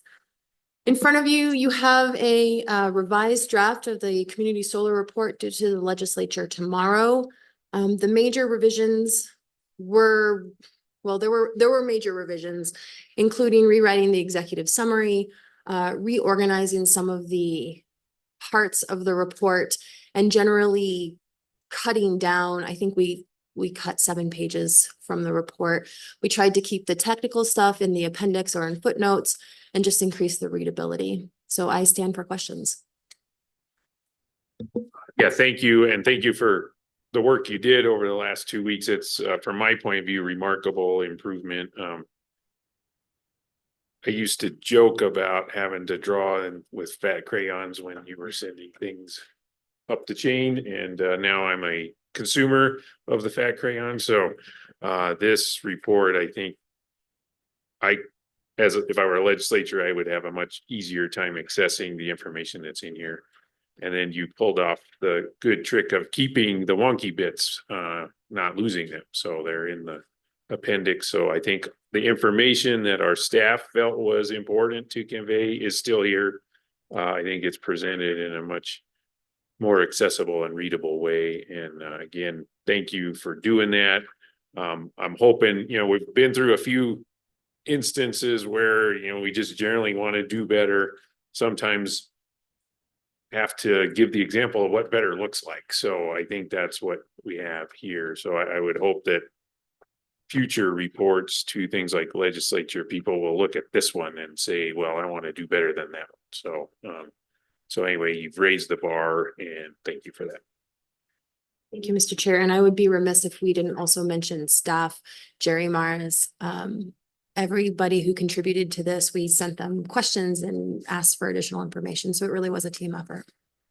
I can see more like data in here just on what administering the program costs. And so I'm guessing our employee of the month had a bit to do with that.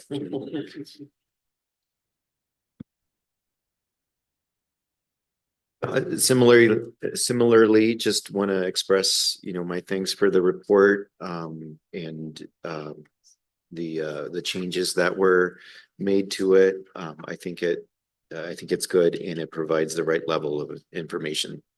Thank you.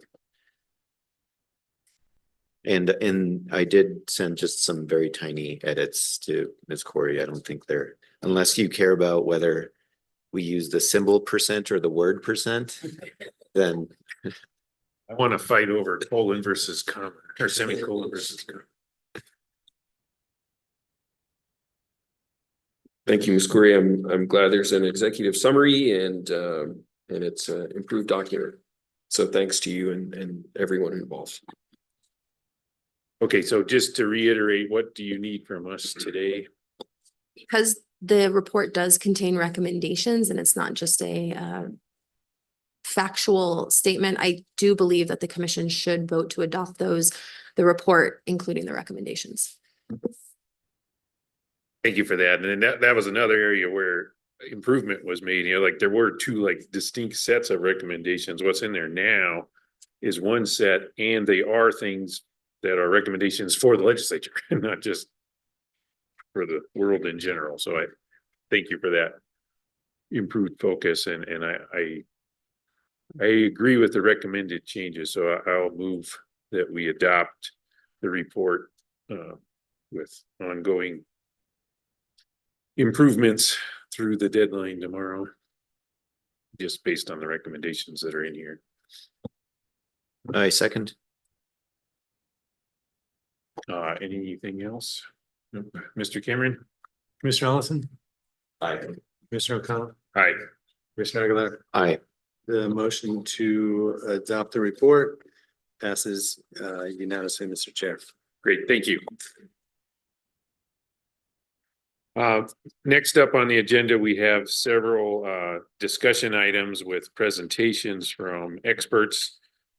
First one, I believe, is going to be online. It's the General Services Administration of the United States government. Do we have that ready to go? Mr. Rodriguez, I'm just going to turn the floor over to you so you could facilitate getting our guests online. Okay, Mr. Chair, the presentation is online and just waiting for the speakers on Zoom. Great. We are here. Hello, commissioners. Thank you for the opportunity for the U.S. federal government to present. My name is Christine Stern, and I'm a regulatory program manager in the U.S. General Services Administration, GSA. And my colleague, Farah Mandich, the Presidential Sustainability Executive, is also here. And thank you for sharing our screen. And we can go to the next slide, please. So I'm going to talk with you about three main areas today. First, who GSA is and GSA's role in U.S. government energy procurement, and specifically on the federal civilian purchasing and our federal civilian presence in New Mexico. Second, I'm going to talk about the Executive Order 14057 and the carbon pollution-free electricity objectives. And then lastly, just share some of our progress across the country. Next slide, please. So first, who is GSA? GSA is broadly known as the government's centralized procurement agency and landlord. We manage federal buildings and house agency tenants across the U.S. Our administrator is Robin Carnahan, and we were established in 1949 by President Truman, and it happens to be our 75th birthday this year. Our administrator often talks about our mandate to deliver the best customer experience for our federal agencies and partners, and ultimately deliver efficient government services for the American people. GSA is managing 375 million square feet of space and have a budget of about $16 billion. GSA was given the statutory authority to procure utility services on behalf of the federal government, which we often execute through an umbrella area-wide contract that then agencies are able to utilize in their procurement. And we also participate in regulatory proceedings representing the U.S. government as a customer. We also aggregate demand across federal agencies. And for example, with our retail choice solicitation, we can run RFPs for electric and gas contracts in areas where we can select our own supplier. There's an important note here that GSA has a 10-year authority to sign energy contracts, and I'll explain the implications of this later in the presentation, but I think it is an important distinction.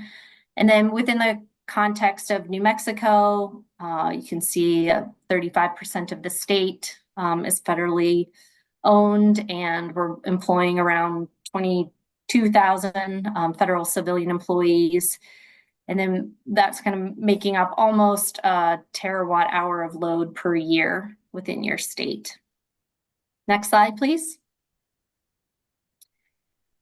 So Executive Order 14057, EO 14057, it was signed in 2021, and it's broadly covering kind of the sustainability goals of the federal government. And it's really the theory of part of this is that federal buying power can be used as a catalyst for industry transition. And the US government is one of the largest, if not the largest, of purchasers of electricity in the country. We're at about 50 terawatt hours. So the requiring all of our demand being carbon pollution free can help result in industry change. And you can see some of the goals here. One of them is to procure 100% annual CFE by 2030, and then 50% of that needs to be 24/7 matched as well. And this is really going beyond kind of the legacy green tariff programs that have been largely just annually matched, focused in the past.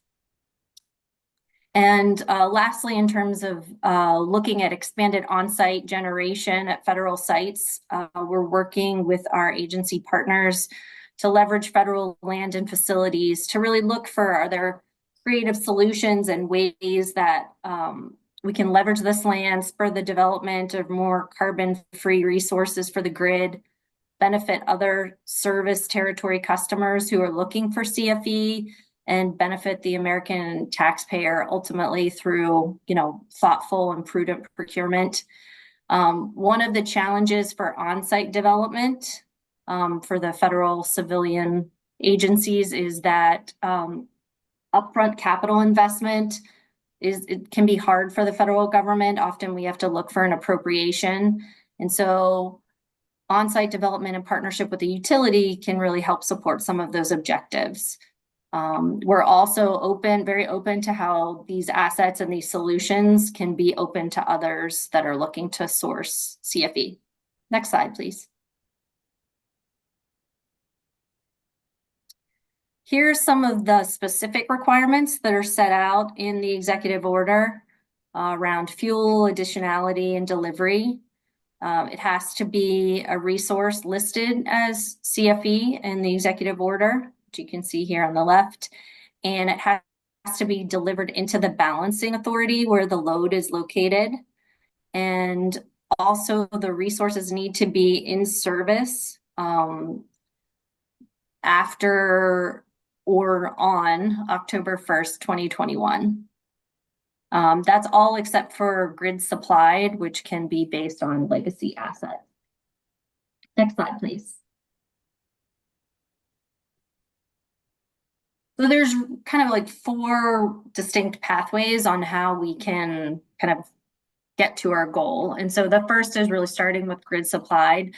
We recognize that many utilities have been already doing significant work to add CFE to their systems, and the federal government's already paying for those resources through base rates, and we want to be able to count the pro rata share of the system level CFE toward our goals. The second pathway is utilizing on-site opportunities available to us. Some federal landholding agencies are looking for ways to utilize land and improve sustainability, increase resilience, and on-site development in partnership with the utility can support those objectives. Third, we're focusing a lot of our attention on purchase CFE or green tariff programs where these don't exist or maybe where they're fully subscribed. We're working with utilities to develop new programs that are EO compliant. And then finally, buying EACs or RECs is an acceptable pathway to achieve the requirement, but our hope is that this is used less and less over time. And really that's a kind of a strategy for topping off to get to that 100%.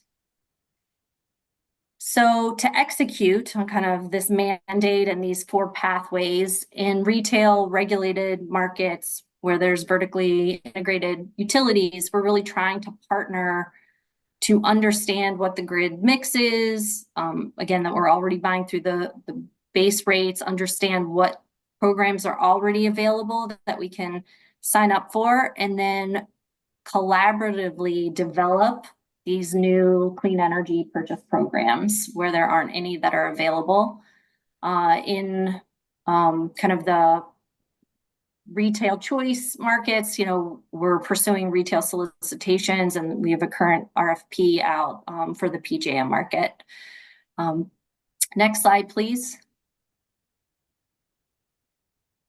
So where we need to go ahead and kind of work collaboratively with the utilities, we have this memorandums of understanding with many utilities across the country, across various states, and these are specific to GSA. Note that Department of Defense and Department of Energy are also leading. We're calling them pathfinders, but ultimately we are really trying to figure out how do we kind of maximize benefit for kind of meeting the goals, also meeting what the state needs and the utilities themselves. So I'm not going to go into detail on any specific ones, except that I'd like to kind of walk you through. We have those 4 buckets of kind of how we're pursuing our pathways, and just give you a few examples that could work for federal civilian agencies. Next slide, please.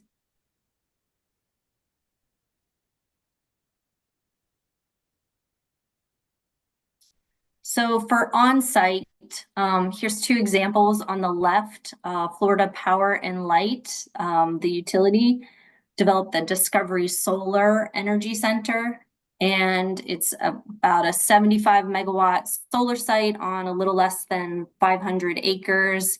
And this was a scenario where NASA leased the land to FPL, and FPL owns and operates the facility.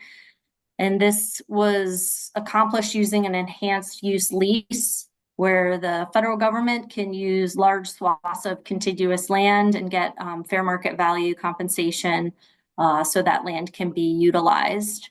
And then on the right, another example of on-site, but very different. This is in Amarillo, Texas, and the Veteran Affairs Healthcare System was the first VA medical center to combine solar power and thermal storage to both generate energy and export the excess back to the grid. The idea is, you know, trying to shape and shimmy that load for both benefit to the customer here, the VA, but also kind of support the grid's needs. And so the medical center is able to handle and shift that air conditioning load. It's from daytime to nighttime, and ultimately when the 2 technologies are working together, they're producing 1/3 of the center's total energy consumption. Next slide, please. So for grid supplied CFE, our Pathfinder in Minnesota uses a method of grid attestation that works for the federal government. And the Excel, their certified renewable percentage approach was a way that customers in the service area can really see what their pro rata share is of grid supplied renewables. And it's in alignment with the executive order. The approach appropriately accounts for market interactions and ensures that nothing's getting double counted. Other examples of this is Mid-American has a version that was approved by the Ohio Utilities Board, and Southern Company is working with a supplier to actually enhance their grid carbon reporting. So even you can see even more granular on an hourly basis, which is again something that we're trying to sort through. All right, next slide, please. So purchase CFE. So again, historically, the green energy tariff we've seen has been this kind of annual match, and we're excited about what Entergy Arkansas was able to do with Go Zero, because they had that component, the annual amount, but they also were able to pull in a 24/7 hourly match. And the other thing that's really, I think, helpful for the federal government and just other large customers is that there's a lot of optionality in this. You can kind of see the various options of, do you want that matched or not? And it really provides that flexibility and menu of subscription options, so each customer themselves can determine at what level they want to participate and what the cost trade-offs are for the various options. Next slide, please.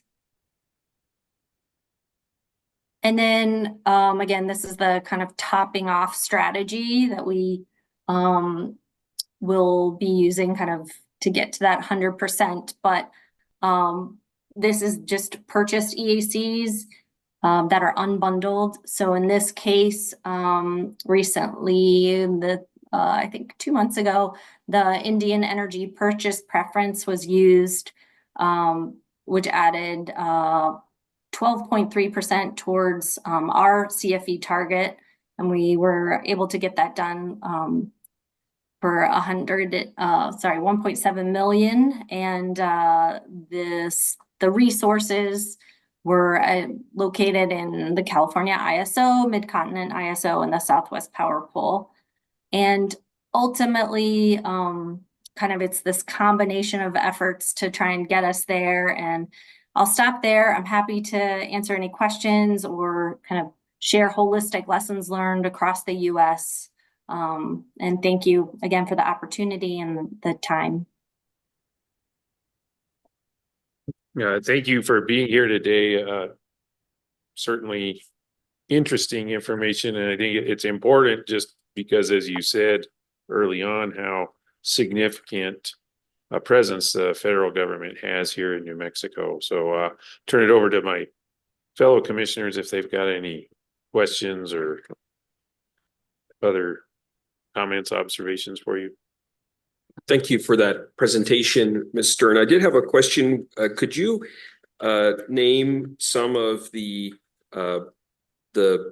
federal, I guess, entities that would be purchasing power in New Mexico? Yeah, and if you go back to, I don't know if you're able to do that, Mr. Rodriguez, but if you go back to I think it's the third slide. Yeah, slide number 3. Yeah, so the federal agencies it's in that 4th bullet on the right. So DHS, all the acronyms, Department of Commerce, Department of Energy, Department of Interior, Department of Labor, Department of Transportation, GSA, Health and Human Services, NASA. And that would include military bases. So this, yeah, if you see right below it, note Department of Defense procurement is not covered here. So Department of Defense does have the ability for a longer procurement timeline, which makes their process a little bit different. It has other requirements, but really tried to subset out. And they're not here today, but if there's specific questions, be happy to share that with my colleagues. And the national labs would either fall under DOE, or if they're located on a military base, as Sandia National Labs is, they may procure their power together with the Department of Defense, I would imagine. Yeah. Okay, great. And one other question, the tribal majority-owned businesses, is there solar or wind production on tribal lands that is being purchased by GSA? Is that what's happening here? Yeah, so yeah, there's a special, and I'm happy to get more detail, but There is a special procurement avenue for the Indian energy purchase preference. And so I don't know the specific details, if it has to be on land or owned. I can get more material on that, but I will say that there was meetings with the Navajo Tribal Utility Authority. And, you know, I think there's even an industry day coming up next month. So we're looking as much as possible to get groups that have the ability to source to kind of open our doors. Unfortunately, New Mexico, we were not able to include any, but you know, always looking to bring in as many agencies and tribes that are interested. Thank you. Well, thank you for the presentation, Ms. Stern.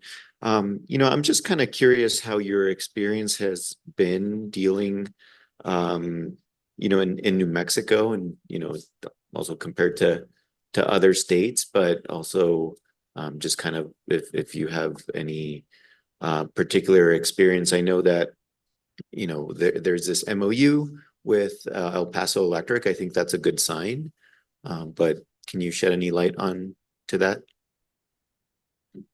Yeah, so the MOU was signed earlier this year, and I don't want to step on any ex parte issues, but if you're looking for kind of broadly what we're seeing across the US, happy to kind of quickly give you a snapshot of kind of challenges and opportunities and lessons learned. Entergy was our first in Arkansas, and that one went amazingly fast. And in many ways, our superiors are looking for a similar repeat to kind of moving as quickly as we could there. But all to say, I think, you know, we're excited to be here today and working in New Mexico. And that, you know, the early conversations that we've had with New Mexico utilities have been very collaborative. And I think ultimately that's what we want to do, right, is come up with solutions that'll work for customers, large customers, but also, you know, in no way do we want to burden any other ratepayer. You know, we want this to be a solution that works for the whole state. Thank you for that. And, you know, I appreciate the information that you've provided today. I had, you know, learned somewhere along the way about the executive order, and I'm glad that you come here to present. Appreciate it. Thank you. Yeah, then also another thing I appreciated that you highlighted today is just, you know, broadly, this move towards clean energy, things like RPS made a difference to get the ball rolling. But it seems like we're in a moment now where really customers pulling things through is what's making a big difference. So, and again, federal government is a significant customer here in New Mexico. So it's really not just interesting and informational, but I think it's pretty timely. And then I also appreciated your slide showing how GSA views carbon-free pollution electricity, because when I'm out on the road, I'll frequently hear people say, well, you can't get it done because wind and solar aren't enough. This list shows there's more than just wind and solar to be considered. And so looking forward to working with you and other customers as this system is growing and transitioning to a cleaner electric grid. So again, thanks for being here today. Thanks for the opportunity. Yeah.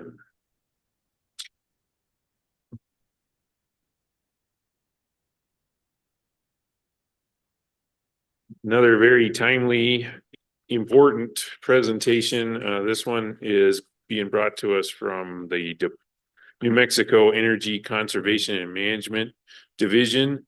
We have with us Rebecca Puckster, Division Director, and looks like you have a bad flipper. Is there anything we need to do to? I'm being told my Halloween costume is really bad ninja. Oh, really bad. Yeah, I had surgery last week. And the great thing about this week is I got to pick and choose what events I wanted to attend. So I'm Oh, very happy to be well, here. we are flattered you're here. Yeah. So anyway, the floor is yours and looking forward to the presentation. Thank you, Commissioner. So my name is Puck Stair and I'm the Director of the Energy Conservation and Management Division of the Energy, Minerals and Natural Resources Department, which is the division in state government that is primarily, but not exclusively, applying for and then receiving the infrastructure, the IRA and the BIL funds, and many others. We also administer several different tax credits. And I'm delighted to be here at this time because so much of what we're doing is touching the grid, everywhere from at a household level all the way up to the utility level. And sometimes it's in an organized fashion and sometimes it's a little bit sort of haphazard or the implementation is out of our hands. So next slide, please. And I will just say at the start that we're taking a deliberate strategy around the just transition. So we have about 35 different projects right now, and some of them are grants, some of them are loans, some of them are tax incentives. And in thinking through a just transition, our strategy is phase one using grant money, and in the household world, focusing on the lower income households, and in the business and industry wing, focusing on developing newer tech with the grant money. And the goal of our phase one is to wind up, after having spent all the grant money, we wind up with a robust green workforce in New Mexico and a really great fat and flowing supply chain for tech. Next, it's not going to be next slide, but next. Great. And then phase two, using now loans and tax incentives as our financing, focusing now in the households on moderate income and in the business industry, focusing on expansion and implementation of what we've done in phase one. And the goals for phase two is a wider distribution of all things green, and something that the state can sustain for decades financially. Next. And so you'll see those phases may overlap, and in fact, they already are. Next. So there's some challenges that New Mexico faces. Oh, this is the wrong presentation. This is, I send it, maybe I sent the wrong one. Here, I can send it to you again. Sorry, I'm giving two presentations today and clearly some wires got crossed. Yeah. Apologies for that. The beginning of it is the same, so we won't have to do it over.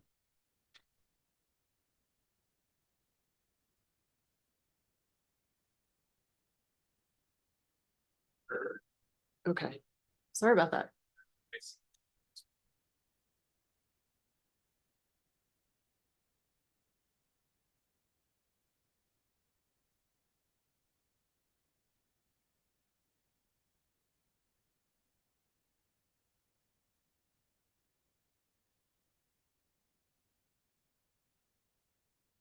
Oh, this is Paso Electric. Did you send it to me?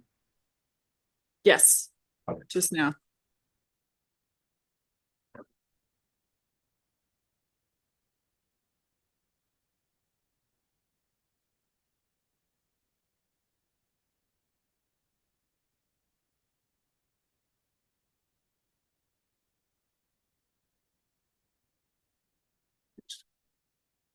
This one. Yeah.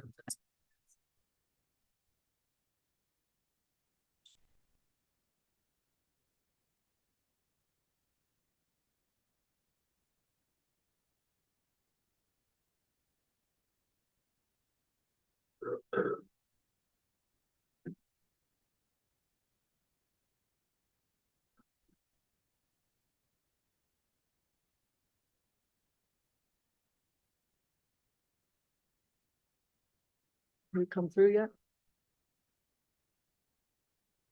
Not yet.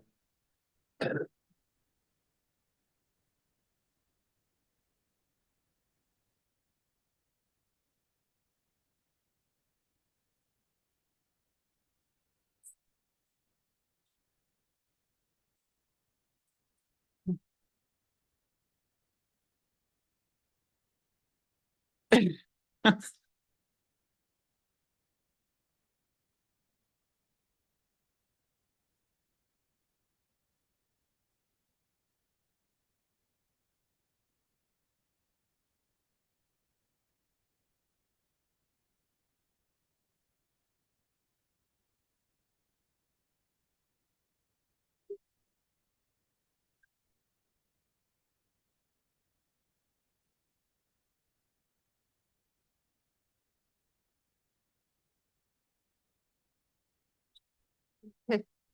Waiting on the internet. Okay, have it up, and I'm Oh, gonna fantastic. forward it to which slide should I do? Slide 3? Go, yeah, just go forward. You'll see the same overview. Yep. Okay, thank you. Now we're on track. Sorry about that. So I'll go through 5 sections. We have current grant programs, upcoming grant programs, currently available tax incentives, upcoming tax incentives, and then a kind of bonus section at the end on other financing. And I'll just note to help not only ourselves, but the general public navigate all of this, we've also built a brand new website, cleanenergy.nm.gov, which will be a one-stop shop clearinghouse for everyone, for regular homeowners and households, and all the way up to utilities and industry. Next slide, please. Okay, so current grant programs. We have 4 slides on this. So we have the state energy program, the SEP, Energy Efficiency Revolving Loan Fund. This is not yet set up. It will be loans for residential and commercial energy efficiency audits, upgrades to increase building efficiency and comfort. The seed money for that is 5.4 million. And of course, as a revolving loan fund, we're hoping to flip that as many times as we can. You are eligible for this if you are a homeowner or a building owner, and that's fairly broad. Moving on, then we have some workforce training money. This is Sustainable Education for Advanced Buildings. This is up and running right now. It's free training for contractors on the building codes. And there's classes up and running right now at Santa Fe College and Santa Fe Community College and others. Next slide, please. Then we have a BRIC grant, which is, we're actually in the tail end of this one, Building Resilient Infrastructure and Communities. This was funding to address future risks to natural disasters, and we were partnering with DHSEM on some grid resilience planning work. That one is basically spent, and we're in the closeout of that one. Then we had the Energy Efficiency and Conservation Block Grant, or the EECBG. Into the world of acronyms, we are. And this grant, it comes annually. So this is the first batch. We have allocated this 1.7 million already for this year, and hopefully there'll be another round in the future. And this is funding for a broad variety of energy efficiency improvements, including municipal projects, building code improvements, and renewable energy generation. And you are eligible if you are a city, county, or state government. This one we actually bundled in with some state money with the seed state grant in order to not turn anyone away, essentially. Next slide, please. And then the seed, as I mentioned, this is a one-time grant for residential energy efficiency improvements in underserved communities across New Mexico. It's a one-time 10 million, although it was basically allocated and claimed very quickly. The need is much bigger than that. So we'll be requesting from the legislature a second and perhaps recurring money in this fund. And this is about to go to 8 local governments across the state in various IOU territories, including some co-ops, to deploy as they see fit in underserved communities. So there will be houses all across New Mexico being electrified, primarily in underserved communities. And then switching to the other end of the spectrum, the Power Grant, Preventing Outages While Enhancing Resilience. This is a grant for utilities or generators or transmission owners and operators. It's also comes in batches. It's about 7 million a year. We're in our second year, so it's around 14 million right now to help utilities do exactly that, prevent outages. We hope, and again, this is depending on the election, there's no foreseeable end to this. So it's a 7 million essentially every year, as long as we get a match from the state, which we have so far. Next slide, please. These two grants are sister rebate grants. They total about $87 million. And this is for point of sale rebates for low income New Mexicans for their homes to either make their homes more efficient or electrify them. I'm very proud that we are the first state to apply for both. We're also the first state to implement retail point of sale. And actually, as of yesterday, we added Home Depot to the list. So right now, low-income New Mexicans can get coupons up to $8,000 off various things like heat pumps, insulation, updated windows, upgraded electrical wiring in their homes to basically make their homes more efficient and more electric. And that is being deployed right now and lasts for 4 years. Next. Yeah. And next. Thank you. Okay, grants that are coming to us down the pike. Very happy that we were awarded for Solar for All. This is grants to build residential low-income solar, including single-family, multifamily, and shared solar. We're calling it shared to distinguish it from community solar. It's $156 million that has to be spent within 5 years. So we are going to be deploying quite a considerable amount of solar. Right now, we are thinking about targeting that in the rural communities and in the co-ops, but that is a joint decision that we want to make together with the community of New Mexico. So the very first thing we're doing is assembling an environmental justice advisory committee on this grant to help us make the decisions about should this all be deployed on single family homes, rooftop by rooftop, or should this be deployed in, solar fields and larger installations? We're working with the utilities also on where we can plug this into the grid without encountering delays, because if we don't spend it in 5 years, we lose it. So there's a real strategy to deploying this in time so that we don't miss out on the dollars. I'll leave it at that. Next slide, please. And then these 3 are all workforce training grants. As you know, we need the workforce for all of this. So the TREC is training for residential energy contractors. That one is in hand and we're very close to setting that up. It's 1.5 million for educational institutions, registered apprenticeship programs, unions, and others to train our energy contractors. Then there is a sister TREC grant, a competitive, which we also Monday, we won. So, oh no, I'm sorry.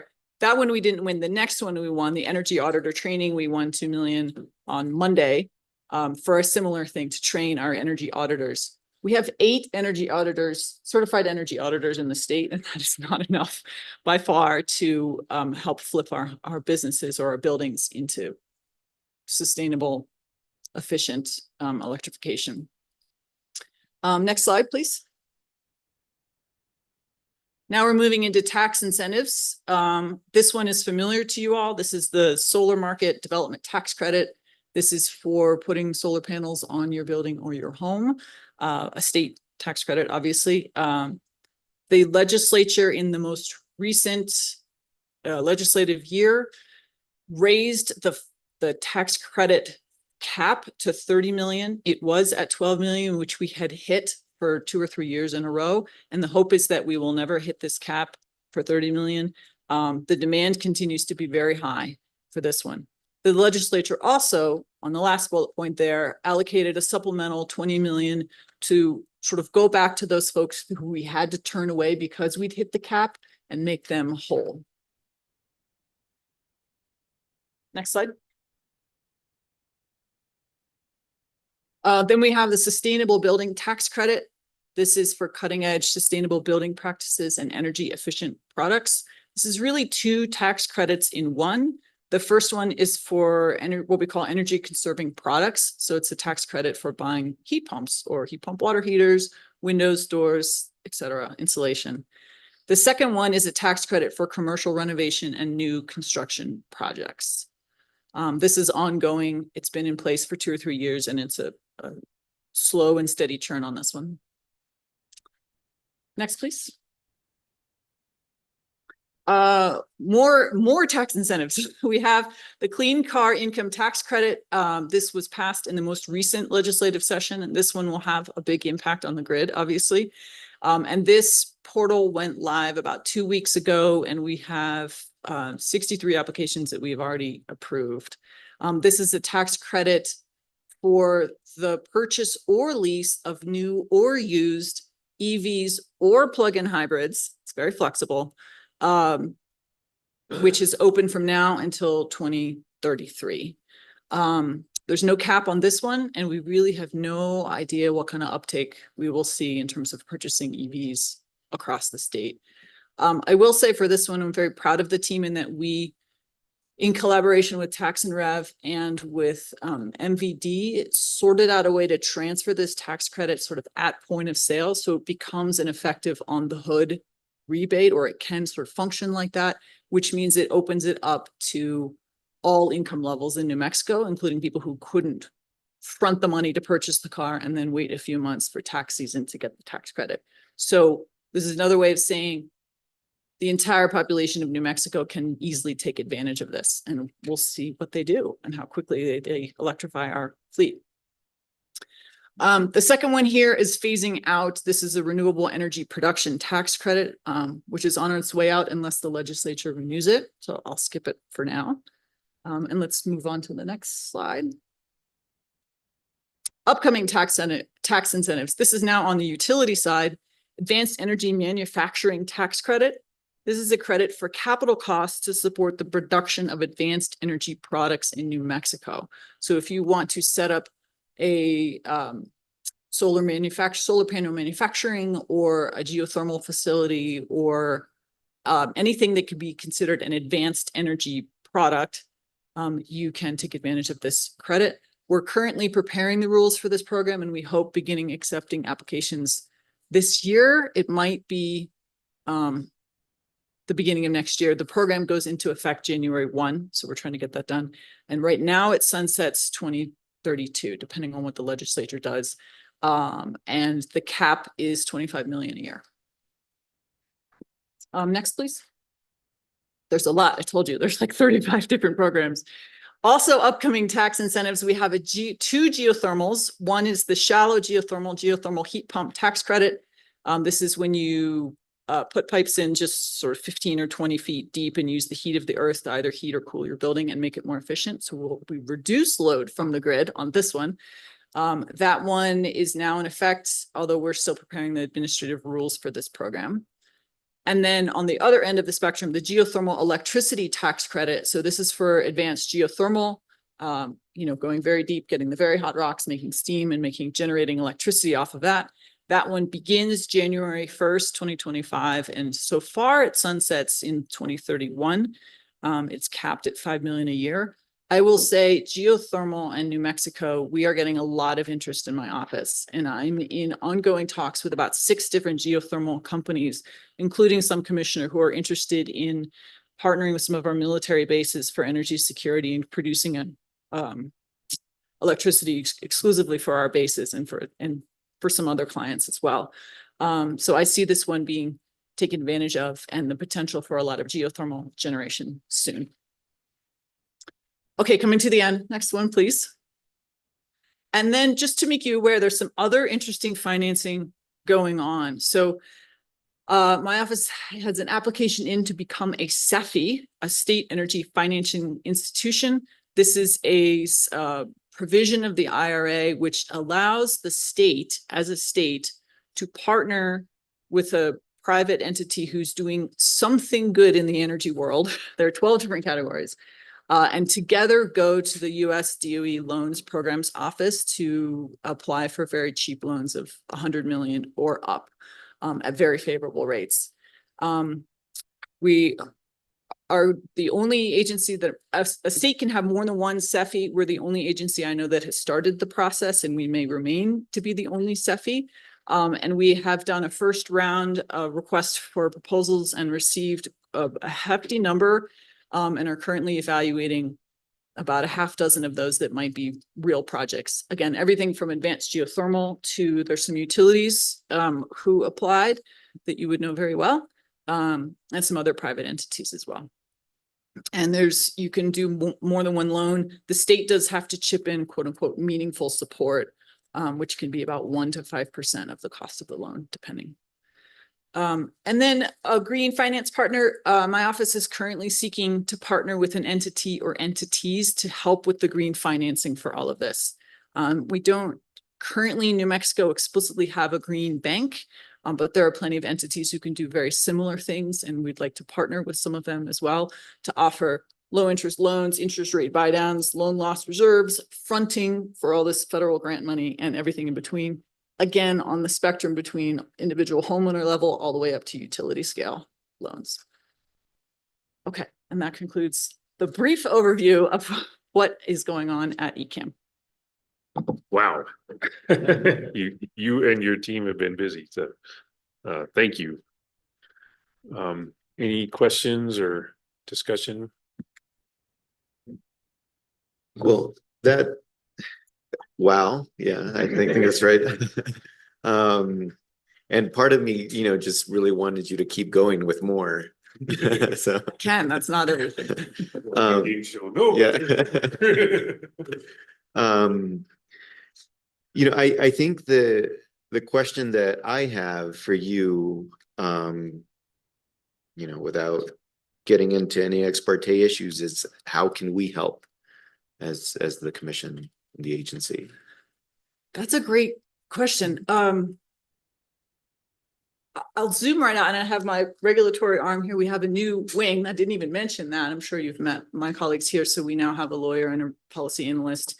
All of this newness is going to require different regulations, is the short answer. And perhaps working together to think carefully through what are the right carrots and sticks to move everybody towards a sustainable, green, renewable, clean future, and in a way that allows everyone to take advantage of all of these opportunities that are in front of us right now. I think that's sort of my big broad answer. And then each of these 35 different programs is probably its own sub conversation. Well, as the regulator, we're not as agile as the energy office is, but to the extent that we should consider new rules, something like filing a petition, or working with advocacy staff to file a petition, or other parties as well, external parties. That's something that could help us be more proactive and meet you where you are. Thank you for the presentation. Thank you for your time. Thank you. That was a great presentation. Happy to hear about all the initiatives. I had a couple of specific questions. This power initiative focusing on reliability. Which utilities are eligible to apply for those grants? All of them, including the co-ops. None of that money has actually left the building yet because we have to also go through the state procurement process, which is, speaking of, regulations sort of in a way needing to catch up with the new opportunities. There's some struggles there, which the way that it's set up, it can slow this down, obviously. But I know that many of the utilities have applied. So I can't speak completely freely because there's a little bit of a competitive procurement process element, but all of the utilities and all of the co-ops are eligible, and many of them have applied. That's great. So it sounds like they're generally aware of the program. To the best extent that we can, yes, we do reach out to the utilities and the co-ops frequently. There's several folks on my staff that on a daily basis are reaching out with these opportunities. I will also mention, in addition to all of this, we have a grant coordinator on staff who can support anyone writing a grant as long as they're within the geographical boundaries of New Mexico. So not just a grant for our office. And so frequently we see new grants or new opportunities that we're not eligible for, but say a utility or a co-op is, and we often reach out and ask them if they're aware of this opportunity or if we can help them or coach them or guide them through a grant process. In fact, there was just literally right before I came up here, the DOE released transmission funding for transmission siting and planning money that we're now already talking about whether we should go forward or support RETA or something like that. That's great. I hope our utilities and co-ops will take advantage of the funding, 14 million a year. And the co-ops often will say that they're very short-staffed and don't have someone to be a grant writer. So that's very helpful that you have someone who can help out. And on the state energy financing institution, this is being set up. It hasn't been set up yet. It's in the process. Is that correct? Okay.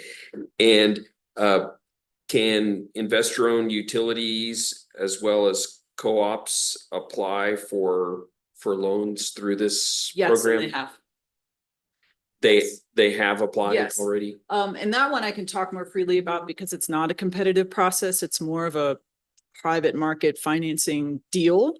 So in our first round of requests for proposals, essentially, not exactly a proposal, we received about a dozen, including from at least one utility here in New Mexico and 2 geothermal developers and 3 long duration energy storage companies. And we are now in talks with all of them to see if we could support them in getting a loan, many of them in getting a loan. What the pinch point there will be in how much the state has available to contribute as meaningful support. For each loan, we have to contribute as a state. Great. Well, I hope our investor-owned utilities will take advantage of that because obviously any reduction on the rate where they can borrow funds is going to directly flow to the customer. So that would be very helpful. Yes. Great. Thank you. Thank you. Well, my fellow commissioners soaked up all of my questions. So yeah, again, what we heard was impressive. I mean, I knew from the early days that there was a lot of potential out there. What I heard today is our government, led by you, is taking advantage of that potential and making it real. So I'm just really excited by what you said today. And then just reiterate, you know, we're part of Team New Mexico here. So anything we can do to work with that. And it's great that you have a team because, you know, there is a lot of power in filing petitions and those type of things. So looking forward to it. Great. Thank you. Thank you, Commission. Thank you.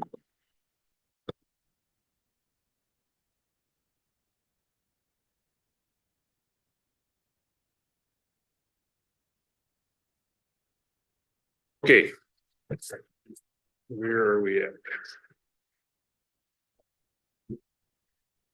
Next, we have a presentation from our Consumer Relations Division. It's our quarterly update from Mr. Jimenez.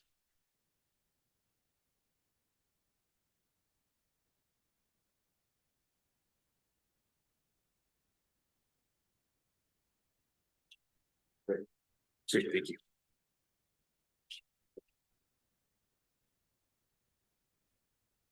Afternoon, Halloween.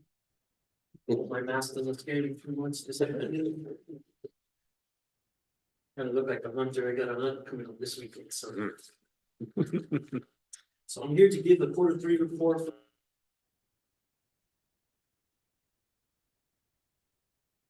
There you go. Patrick, if you will, please, page 2. As you can see, through Q3, we have received 120 total complaints, 30 of which were telecommunication complaints, 69 electric utility complaints, including co-ops, and 4 of which were solar related. If you scroll down a little bit farther, you'll see that we received several gas and propane complaints, and we did actually, we're still receiving transportation complaints that were referring to DOT, which were 7. Once we do refer the complaint to DOT, we do advise the consumer where the complaint is, and then also advise the consumer of some contact information on how they can get in touch with the DOT personnel that's handling the complaints. On the next page, you'll see I was able to compile some data for the average length of complaint per category for Q3. I was able to come up with the average days that we're taking from start to finish on some of these complaints. As you can see on the second line item, 20 days for telecommunication complaints, 18 days for utility and co-op complaints. And for the majority of the other complaints, we're at about a 19-day average to process and to resolve the complaint. Please note that we do include, these averages do include the time that it takes for the utility to receive and review and respond back to the complaint. We allow the utility 5 business days to review and respond back to us. And then, of course, once we get the complaint back, we send it off to the consumer, and we allow the consumer also 5 business days to review and respond back to us, just to ensure that all the questions are answered and all the concerns are addressed through the complaint, through the mediation process. We did have some difficult and involved complaints this quarter, which brings me to the next slide, if you will. This quarter, we received a total amount of recovered costs for the consumer for the quarter over just a little bit over $30,000. Like I said, a lot of work comes a lot of rewards sometimes. 2024, we're at year to date, we're a little over $48,000 for recovered costs for the consumer. And as you can see on the last line item, we're almost at the point where we may reach the 60,000 that the 2023 annual year did.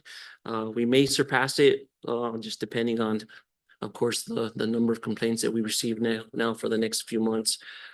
Now with December and November, we'll usually receive the gas complaints, the propane complaints, and those are pretty usually involved, and we get some recovered costs back for them also. So we're doing pretty good right now. And of course, the 2023 annual year, the 60,000, that also included the transportation complaints that they were able to resolve. So we're doing pretty good. And I just like to take the time right now to thank my CRD team, Mr. Henry Trujillo, Amanda Armijo, and Amanda Abeta. They've done an awesome job this quarter and always. So I just want to appreciate that, appreciate them. Any questions? Well, thank you for that update. Commissioners, did you have any questions?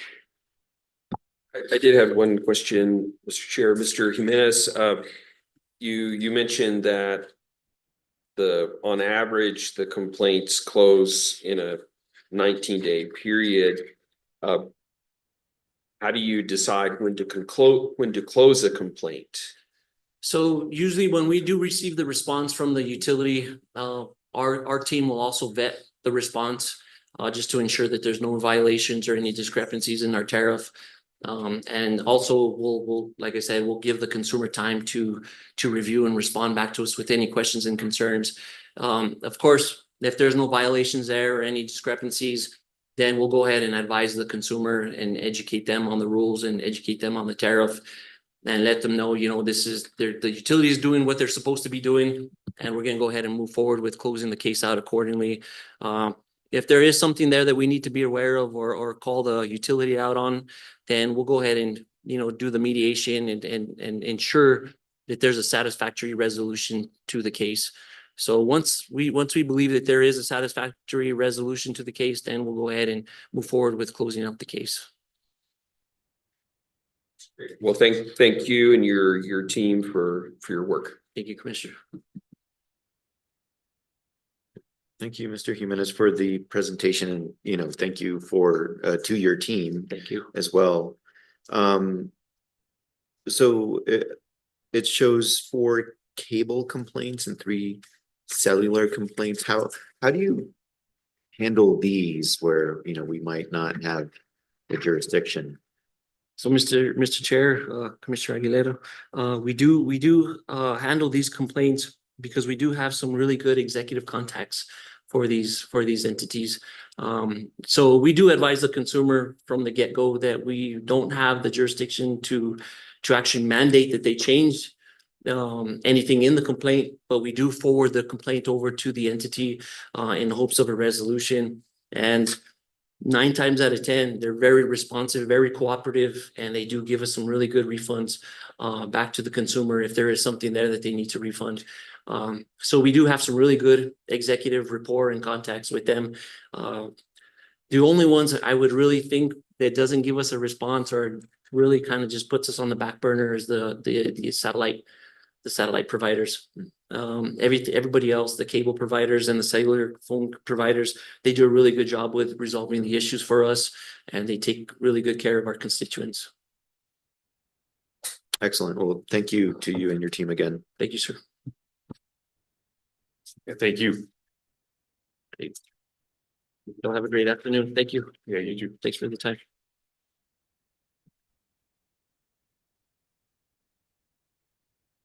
And we have Mr. Montoya back with the third quarter progress report.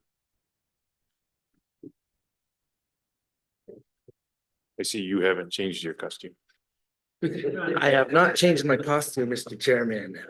I might be the only person in the building though that can greet the commission with good morning and good afternoon. Ryan's a good guy, good tough act to follow there. Can we put me before Ryan next time? Me and him are pretty competitive whenever it comes to this agency. So anyhow, good job, Ryan. Commissioner, I know we've had a long day and you're very familiar with this table. We are now presenting the 2024 third quarter stats on behalf of the Pipeline Safety Bureau. I am going to pause in some moments throughout the presentation and really highlight some things that we have already been benefiting from the additional staff members. You'll see those quantities are going to significantly increase as expected.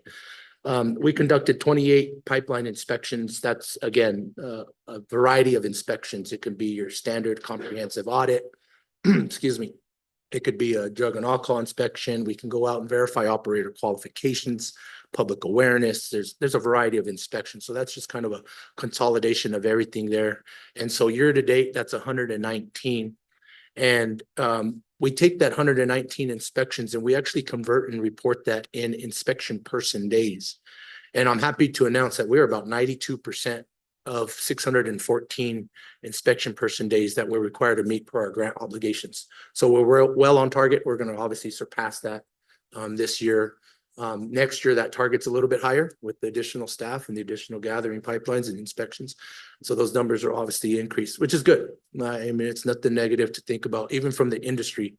I had an opportunity to meet and present at the New Mexico Oil and Gas Association recently and made them very well aware of the gathering lines and they're familiar with it.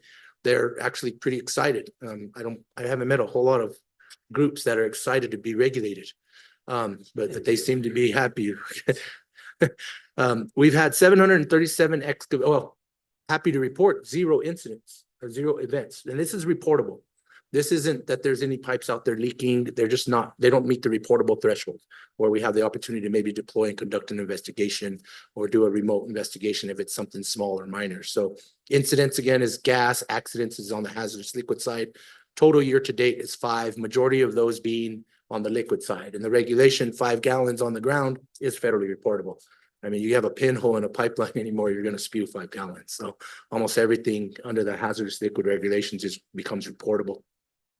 Back to excavation damages, 737, that's throughout the whole state of New Mexico, which brings our total year to date of 2060. And I know Commissioner Aguilera asked a question, what's that? How does that compare to previous years? It's still on target. It seems to be pretty static. I think with the personnel that we have in those regions that I shared with you earlier, people are going to be held to comply in reporting incidents. And a lot of times they probably call the utility company, yeah, I hit your line, can I fix it? So I don't have to report it, and they go about their business. Well, now that we have boots on the ground in those areas, it's going to be hard to get away with that practice. And we're really trying to just have them call and report it, possibly with no consequences. It's just the right thing to do so we can at least measure what areas we need to improve upon. Maybe not so much in enforcement, but if I don't have the information, I don't have the data, how can I improve our rules or our practices? And so that's why it's important for us. We've done a lot more outreach. Obviously, with the resources, we can actually go and have tailgate meetings. We can participate in on-site safety meetings. And so our excavation law and public outreach days has pretty much doubled, right, in just one quarter. So you see the total year to date is 34. Online class attendance, this is the mandatory online class attendance. When an alleged violator receives a letter in the mail for a first, second, possibly third offense with over a 2-year time frame, we mandate that they go online and participate in an excavation law and procedures class. They pay a $250 fee. That doesn't come to us. That's through a membership, or they go to 811 and get one for free. Or if we're available and we have the resources, we'll even provide one if it's a larger group of people. And so we've done 7 of them year to date, about 39. Again, I think that number is going to be, it's going to, in the near future, it's going to significantly increase. You'll see my fourth quarter and the total year to date and next presentation.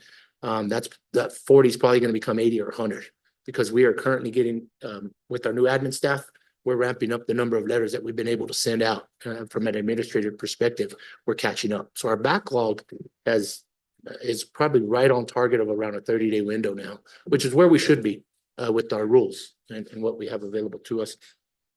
A lot going on. As you know, I mentioned earlier, we continue to implement the onboarding and training. We're going to have several inspectors traveling to and from Oklahoma City for the mandatory classes, so we can get them qualified from the federal grant obligations or state guidelines perspective.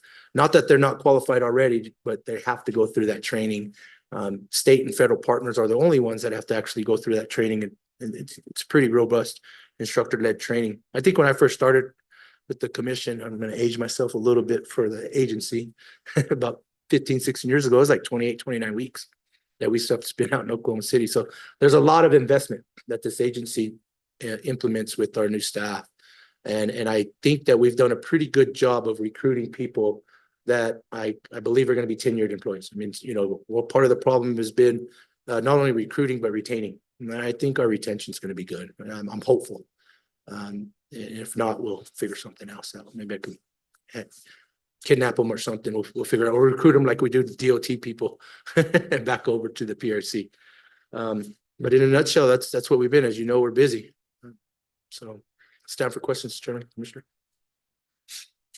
Yeah, thank you for that. And like we talked about when you were introducing your new employees, you know, what you had in front of you this year was daunting. And so I really appreciate your approach to keeping track of what's going on and using the data you have for making improvement. And then, you know, when we have new folks here, I welcome them here and talk about how what we do is always interesting and is always important. And that's no place where that's more true than in your group. So thank you for that report. Any other questions or comments? Mr. Montoya, I did want to follow up on, you know, the accidents 5 year to date. Were those all incidents, or were there some accidents there as well? Yeah, Mr. Chairman, Commissioner Nelson, I think we have 1 incident and the 4 accidents. So 4 on the liquid. All 5 of them maybe. Let me follow up on that.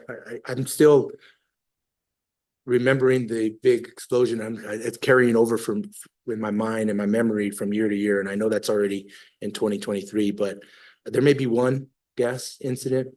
And remember, the state reportable threshold is only $5,000. So if the replacement, repair, or restoration of service exceeded $5,000, it's reportable.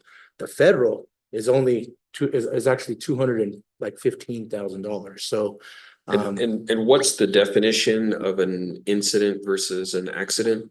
So an incident is on the natural gas pipeline systems. And so basically you have to have a leak. You have to have gas escaping the pipeline.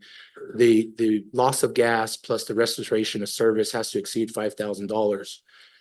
There's some, if a person is hospitalized, if a person is injured, fire, or if the operator determines it shall be reported, like at their own discretion. That's kind of the definition in gas. On the liquid, it then measures the volume of product that escaped the pipe, for example, 5 gallons. And the $5,000 threshold doesn't apply to the liquids in the state of New Mexico. And so it's like $220,000 of repair and restoration of service in the regulation. So that's the difference. Be an accident. Accident, right? yes, sir. Okay. Thank you very much. And if I may, Mr. Chairman, we are getting a significant number of gathering type R and type C. I don't have to go into all that. It'll take me all day to explain it, but accidents and incidents, because type R gathering systems are only subject to reporting requirements. They're not subject to any operation and maintenance, design, construction type regulations. And so we've seen a significant amount of those calls come in, which is just a notification. And I think what's going to end up happening is our industry is going to take that data and possibly implement rulemakings in the future on what areas we need to improve. Great, thank you. And then we'll be at the 811 building soon. And so every time we have one of these presentations, I'm reminded that we just, every time we can remind people, call before you dig, we should. And so happy that we're going to be. Again, I think like jokingly, I said it last time, you know, like I'm still answering questions is what's the number to 811? So I have to remind her to call 811. I'll see you there at the 811 building next week. Yeah, great. Sure. Thank you. Next up is communication with Chief of Staff. Got Choya Corey here with us. She's bringing the book, so.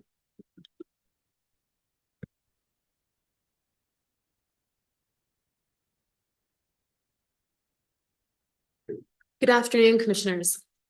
It's a busy time here at the PRC. It feels like every time around this time, all things happen at the same time. So here we are. I want to take a moment to go through kind of in detail our seminar agenda because I'm pretty excited about it.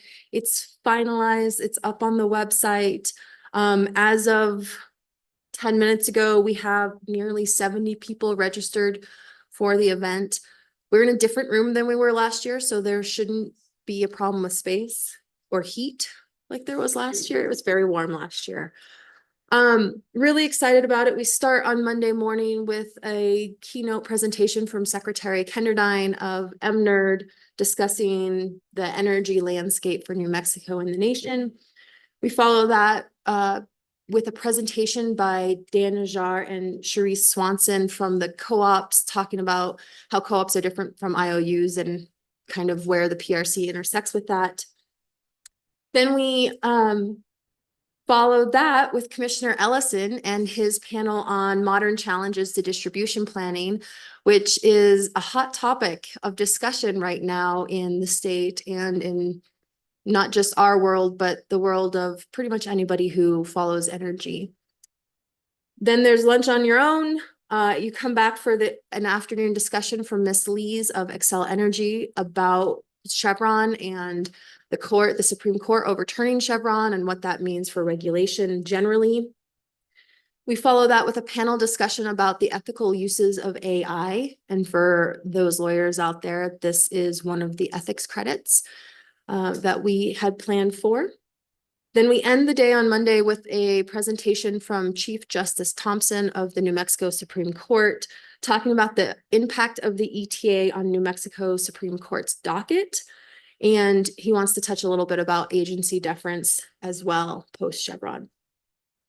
Next morning, we kick it off on Tuesday morning with Ms. LeCoque talking about a legal update and all of the moving parts that we've seen coming down from the New Mexico Supreme Court recently and over the past 2 years. And then we follow it with a panel moderated by myself, talking about the equity. So new credit for lawyers, we need an equity and justice discussion. And so this discussion is about cost recovery and about the traditional model of cost recovery, putting social programs that benefit more than just utility ratepayers solely on the bills of utility ratepayers. So it's a cost discussion. Then we're going to talk with Commissioner Aguilera and his panel about regionalization and how it's changed regulation. And it's his panel, but I always add the or not. Maybe it hasn't changed regulation. Following that afternoon with Commissioner O'Connell's panel on economic development in New Mexico and how that intersects with the PRC. And then we end the day with the second ethics credit about appearing virtually and proper ethical use of telecommunication platforms in legal practice or any professional setting. really excited. Thank you to everybody who's agreed to speak, who's been preparing their panels or their topics.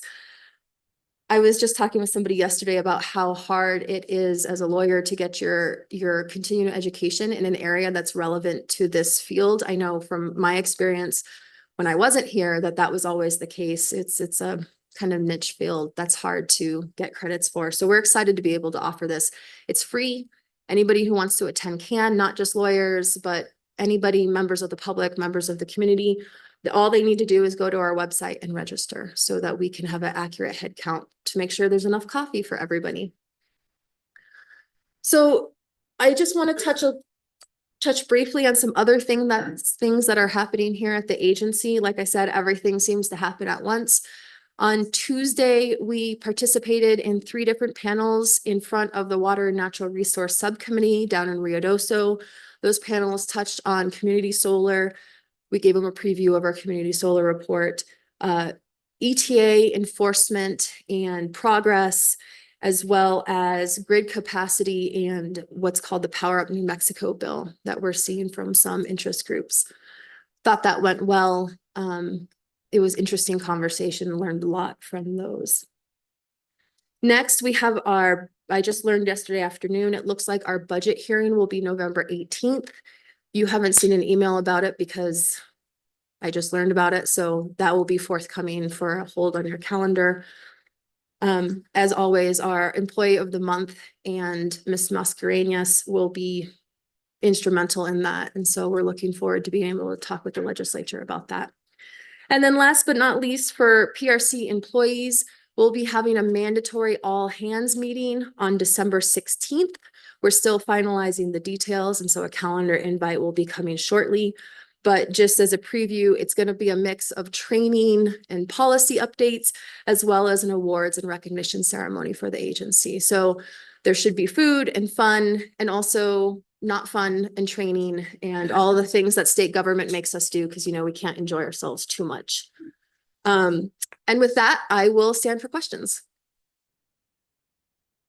Great, thank you. Yeah, there's a lot going on. Commissioners, any questions? One question, Ms. Curry, for speakers at our seminar, do they need to register? Are they required to register?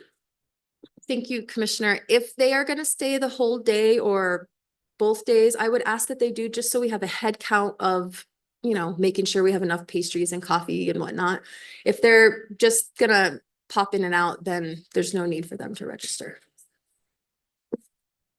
Thank you. Thank you for your work on organizing that and everything else.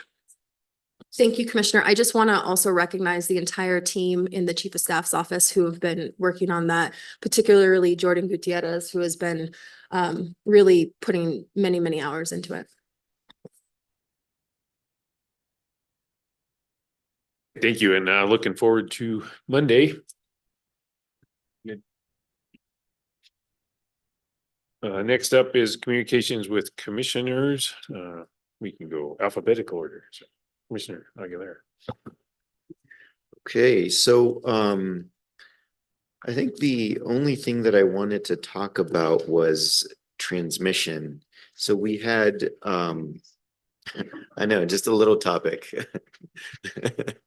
We had we were all at the CREPC YRAB conference last week, and Order 1920, the rulemaking that FERC issued recently came up, and one of the ideas that was tossed around was this idea of potentially merging the 2 transmission planning regions outside of CAISO in the west. Those are West Connect and Northern Grid.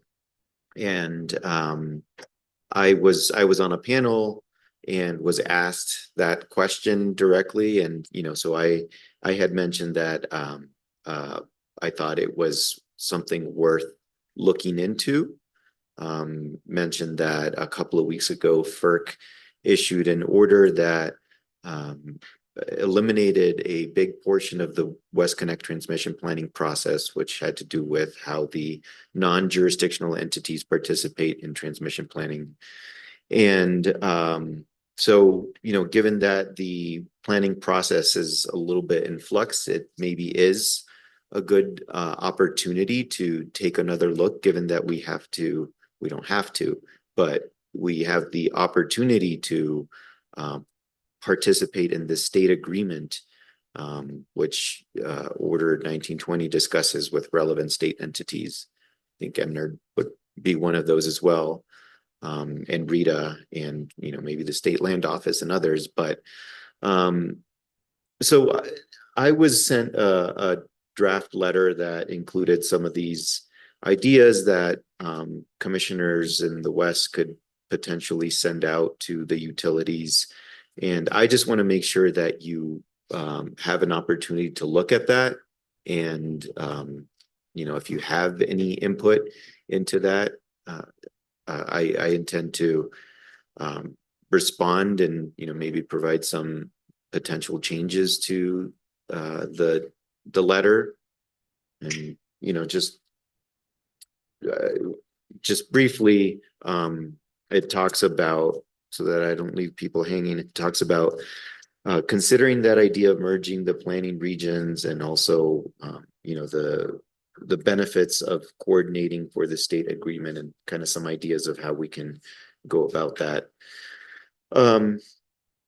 So wanted to highlight that. Also wanted to note that the utilities that have to comply with 1920 have, started to schedule some of these meetings with their stakeholders. The West Connect meeting is going to be on November 14, I think. You might want to check me on that. But wanted to make sure that we're talking about it here as well.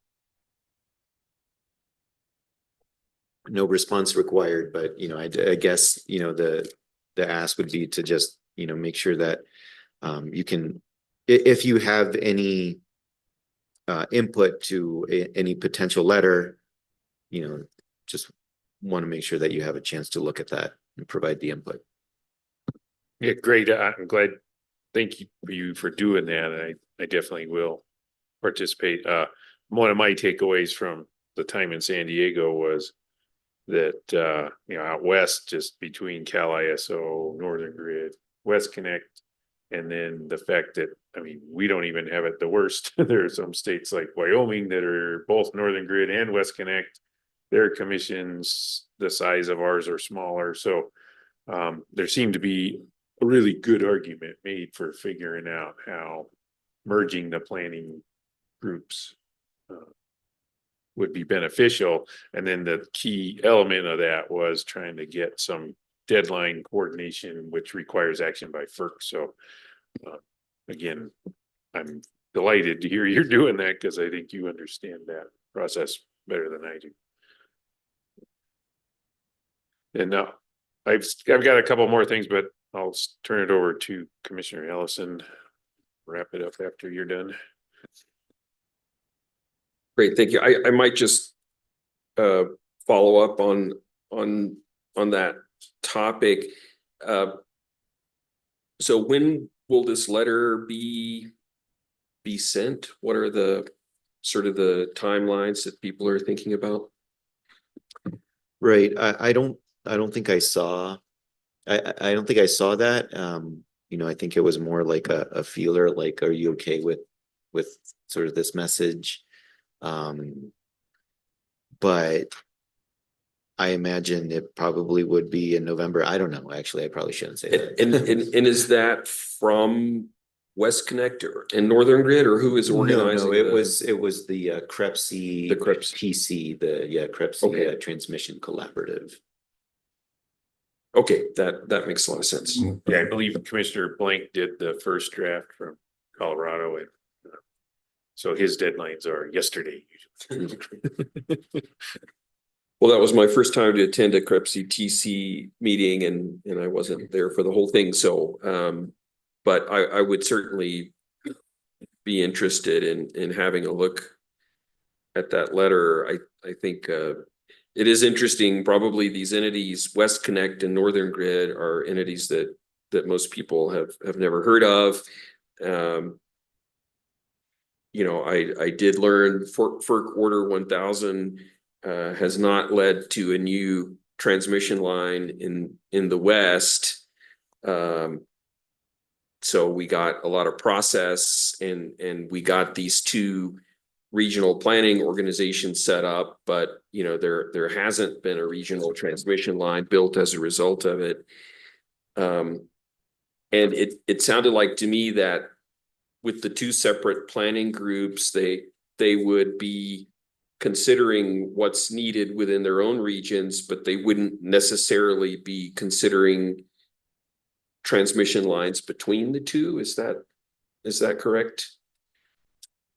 Right, there's sort of a distinction between regional transmission and interregional transmission. And so the regional one is from, you know, the utilities that are in that same planning group. So, you know, West Connect includes like Arizona Public Service, El Paso Electric, PNM, Public Service Company, Colorado.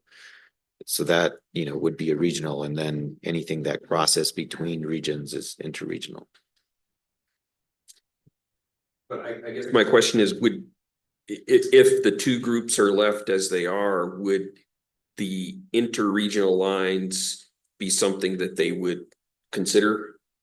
They could, yes. You know, some would argue that those rules are not as robust yet as, you know, they could be, as, you know, because like Order 1000 focused on regional and kind of laid the groundwork for interregional planning, but not as robust processes required. Right. And I need to study FERC Order 1920 in more detail, but I know it requires the regional transmission planning process, and it also allows states to express a cost allocation, or to make proposals as to cost allocation. Is that correct for these transmission lines that haven't been built yet, but may get you know, selected as part of this process? Yep, that's correct. There's you know, to what the chair mentioned earlier, there's the ex ante and the ex post kind of cost allocation, and there is an opportunity for the states to agree on a cost allocation method or process for allocating costs that might come out of the planning process. Great, thank you. Well, I don't, nothing else is coming to mind right now. You know, obviously the grid mod rulemaking is going on with the some folks internally who are working on that. And I think it's approaching a stage where, you know, we might want to send it out for comment. I guess one issue is that, you know, there's the rule itself, and then the working group has drafted also what they called a table of contents, or sort of a form, you know, for reporting. And, you know, I don't know if that would be circulated as well, or if just the rule. So anyway, work is in progress. Yeah, looking forward to that. Then I was in Little Rock this week for Southwest Power Pool on the regional state committee and just annual leadership process. I was elected president, so I'm going to be president of the regional state committee for next year. That I'm happy to do that. They want to rotate president around in terms of location and different places, and so next year is going to be it's always a busy year, but next year SPP is gonna be, or the RSC is the forum for the 1920 process at that RTO. And in fact, SPP kicked their 6-month window off also on Monday. So it'll be interesting to see, just compare and contrast how that works in an RTO that already has a state committee that already figures transmission cost allocation versus what we have out west, which we have none of those, right? So looking forward to that process. And then another reason they wanted me president is next year where SPP will be working on amending its rules for the regional state committee to accommodate adding new states. So there's a few states that will be joining because of utilities that have joined SPP's RTO West. So those are typically smaller or public power utilities. And that means in addition to the group that is there now, anticipate adding commissioners from Arizona, Utah, Colorado, Wyoming could join now. It sounds like they will join also with the addition of RTO West. So just working through how the votes happen when you're talking about cost allocation. Is the issue purely for a Western utility? Is it purely for Eastern utility? Is it for the good of the whole? And then I expect eventually RSC will be setting reliability and resource adequacy standards for the Western RTO that I doubt they'll be the same as what they are in the East, just because the loads, generation, and the risks are different. So those are the kind of things that we'll be taking on next year. So again, honored to be doing that. And as always, I'll update as we learn things. And then the big thing that also happened on Tuesday at the board meeting was, there's a lot of news stories out there about it. SPP's integrated transmission planning process approved a large slate of construction. So lots of transmission lines to get built in SPP as a result of that planning process.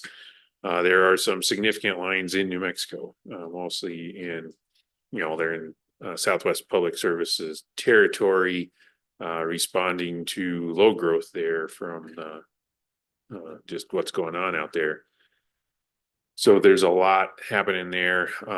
Some of those lines are going to be a competitive process. Some are because of their need for reliability. The incumbent will have the right to build them. So those are the kind of things that got approved Monday. We'll be seeing them as they evolve through our process over the next couple of years. And that was one of the things that was in the back of my mind when I said, hey, we got to build a bigger grid. If you want to get your arms around what that looks like, look at SPP's integrated transmission planning process. There's a lot in there. And then between now and next time we have open meeting is the NARUC winter meeting. I'm going to go to that. As always, got a full slate of committee meetings, and we're going to have the Western Commissioner group will meet on Monday there. And then that's also going to be the first meeting of this FERC NARUC Commissioner Collaborative. So FERC wants us to talk about gas electric coordination. So within NARUC, that's kind of weird because we've already got this gear team that's been working on that. And then this group of commissioners that's collaborating with FERC is a different group. So just trying to figure out how to work through that. But broadly, it's, the issue that people are focusing on is when you add electric generation to the mix on the gas supply grid that was built for industrial and residential and all these other uses, the electric system can suck the pipe dry fast. So that causes things people are trying to think about in terms of physical solutions. Do you build more pipe, more storage, contract solutions, things about scheduling and those type of things. But so we'll see where that goes. The last collaborative on transmission helped inform things like 1920. So we're just going to get kicked off on Tuesday in the NARUC meeting and see where that goes. And then just finally, personal note, I've been trying to keep track of our meetings, and if my count is correct, this is the 50th meeting of the appointed commission, so just thought it'd be interesting to note that, and don't know what it means that happens on Halloween, but when I think about what our meetings were like and then the snowstorms and everything else, we've come a long way in 50 meetings, so. Yeah, Judy, you've been there for every single one of those, so. So anyway, that was just wanted to share a personal note that happy to be working on this team, and we've been together for 50 of these, so this feels like worth pointing out. Of course, my count could be wrong. It might have happened 2 weeks ago, or it might be, but anyway, we're close.